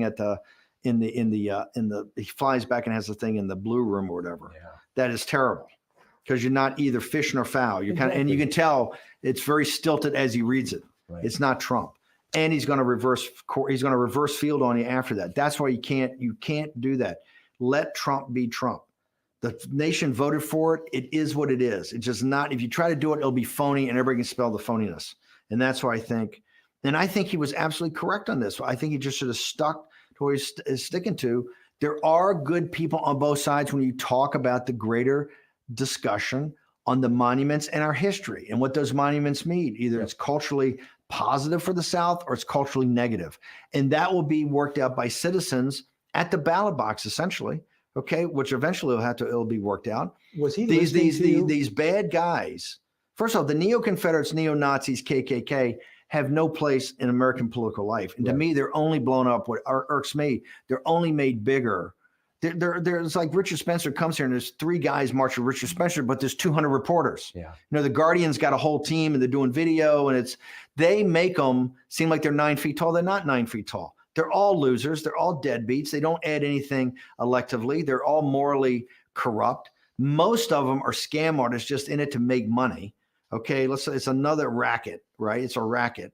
So they should be totally dismissed. I think Trump's done a good job of that. But these guys that make the Antifa and make all the elements of Black Lives Matter. There's some elements of Black Lives Matter are fine, but there's elements of that and almost all of Antifa that are fact. Antifa is fascist, and they want to get it on. They're just as bad as the neo-Confederates and the neo-Nazis and the KKK. That's where I also think Trump's correct. So you stuck around for a few days to I stayed to the next Friday, I think, to clean it up. To help. Well, I was the sounding board for him, and then Gary and these other guys are going to resign. And I kept saying, I told Kelly, you got to come out and either have his back or you're not. Make a decision. Don't play Hamlet. Don't give me this thing. I want to resign. I'm going to resign, and then leak it to the press. It's in Politico every day. Come on. There's virtue signaling on the staff that they're so against it, and he's so bad. I said that's not the way it rolls. I said, you got to make a decision here and get rid of it. These guys either got to step up and say, I support him, or resign. It's fine. You'll find another guy at NEC. Larry Kudler's right there. He'll be in tomorrow. It's no big deal. It's not the end of the world. But you got to make a decision. But bleeding it out every day in the Politico. So by Friday, I said, this thing's going to go on for a month, and I'm not sticking around for a month. This is non-ending. So I talked to Kelly in the morning and said, I'm gonna blow out of here I was already out of the EOB. I'd already moved my stuff out. I said, I'm going to announce today. And he says, yeah, we can announce it too. So I think they put out some tweet that was positive. And by 5 o'clock, I was on the conference call with the Breitbart editorial staff, and we're back to work. When he says stuff like, yeah, he was important to me, but not really important. He came late. We were already there. How does that feel, Steve? It doesn't matter. Look, if you're going to work for Trump to get a pat on the head, you're in the wrong line of work. Look, I'm 63 years old. I've been doing this for 10 years, working on this populist nationalist thing. And God willing, if I'm alive, I'll be doing this 10 or 20 years in the future. It's not, if you're looking for an attaboy, if you're looking for a guy who's going to sit there, hey, Tiger, what a great job. You're in the wrong line of work and you're working for the wrong guy. I do not care if he said I was the smartest, greatest thing I ever worked for him, or I was the biggest dog that ever worked for him. It doesn't matter. What matters is the work. Okay. He won the presidency. Okay. On that weekend in August, it wasn't about the primaries, what everything. It was about what the reality was then. And he won. Okay. And there's no doubt if I was not there on Billy Bush weekend, okay, he would have gone in a different direction, I think, because the pressure was on him from everybody. He had one guy had his back that day. Okay. And in the White House, I think I did what I had to do. I had his back on certain things. I'm on the outside. I'm the only guy. I was, been interviewed these last couple of weeks. I'm the only guy consistently, not for some sort of rah-rah, because none of my income depends on Donald Trump. I don't need Donald Trump to go sell a book. I don't need Donald Trump to go get anything done. I respect him and what he's trying to accomplish. Remember, he didn't have to do this. They've tried to destroy him, and they're going to go after to really destroy him. Okay. He was a billionaire buying, open championship courses, a lovely wife, a great family, enjoying life after you're 70 years old. He didn't have to do this. Okay. He did it, I think, and I saw him up close because he is a patriot, and he did it for the country. And I'm very proud, and I will always be proud of the fact that we beat the Clinton junta. Okay. I dedicated 5 years of my life to making sure that that group of mafiosos would not be in charge of this country. And it gives me unlimited pleasure every day to think that when the New York Times does her obituary, in the first paragraph, she was beaten by Donald Trump. Okay. That is, to me, a great payoff, that she's not allowed, and that corrupt group of people around her were not allowed to get back into the West Wing. And I think Trump has done a tremendous job. I think he is. I think the left gets this. He is a transformative president. He is a historic figure. Now, as I told him, Lincoln, Jackson, Reagan, FDR, to be loved long term, you're going to have to go through very dark valley. Mm-hmm. Okay. Reagan was at 83% or 33% in the August of 83. Lincoln was losing the war up until he won it, right? In 1864, he's going to lose by a landslide until they took Atlanta, right? FDR, all those dark days in World War II and the Great Depression. Andrew Jackson. If you look at all the great presidents that are beloved later in history, they all had to go all in on what they believed, understand at the time you're going to be not that popular. There's going to be a lot of people, but you got to be absolutely convictions. You'll hit the inflection point because you're right, and this stuff is right. If you want to just be popular, like a lot of people around him want him just to be popular, you're not going to accomplish it. You're going to end up like Bill Clinton. You'll be kind of popular at the time and then forgotten in history, right? So if you don't want to end up like that, if you want to end up like Reagan, you got to stick to it. I think he has stuck to it to a large extent. I hope he sticks to it more. And I think he can. And I think right now, if he can get through this grinder, this gauntlet that's been thrown down because elections have consequences, he's got through this gauntlet of the House, that I think I think that he could be looking at even a bigger win in 2020. It's too early to talk about 2020. However, if he can get through the gauntlet, right? I haven't seen the person yet that's come out of the Democratic, even the start of this thing, that can take him on, unless he's so wounded by the process and who knows, the process is the process. We don't know what it's going to entail. And it's all law of unintended consequences. That's all to come. Yeah. But I think he's pretty well positioned for 2020.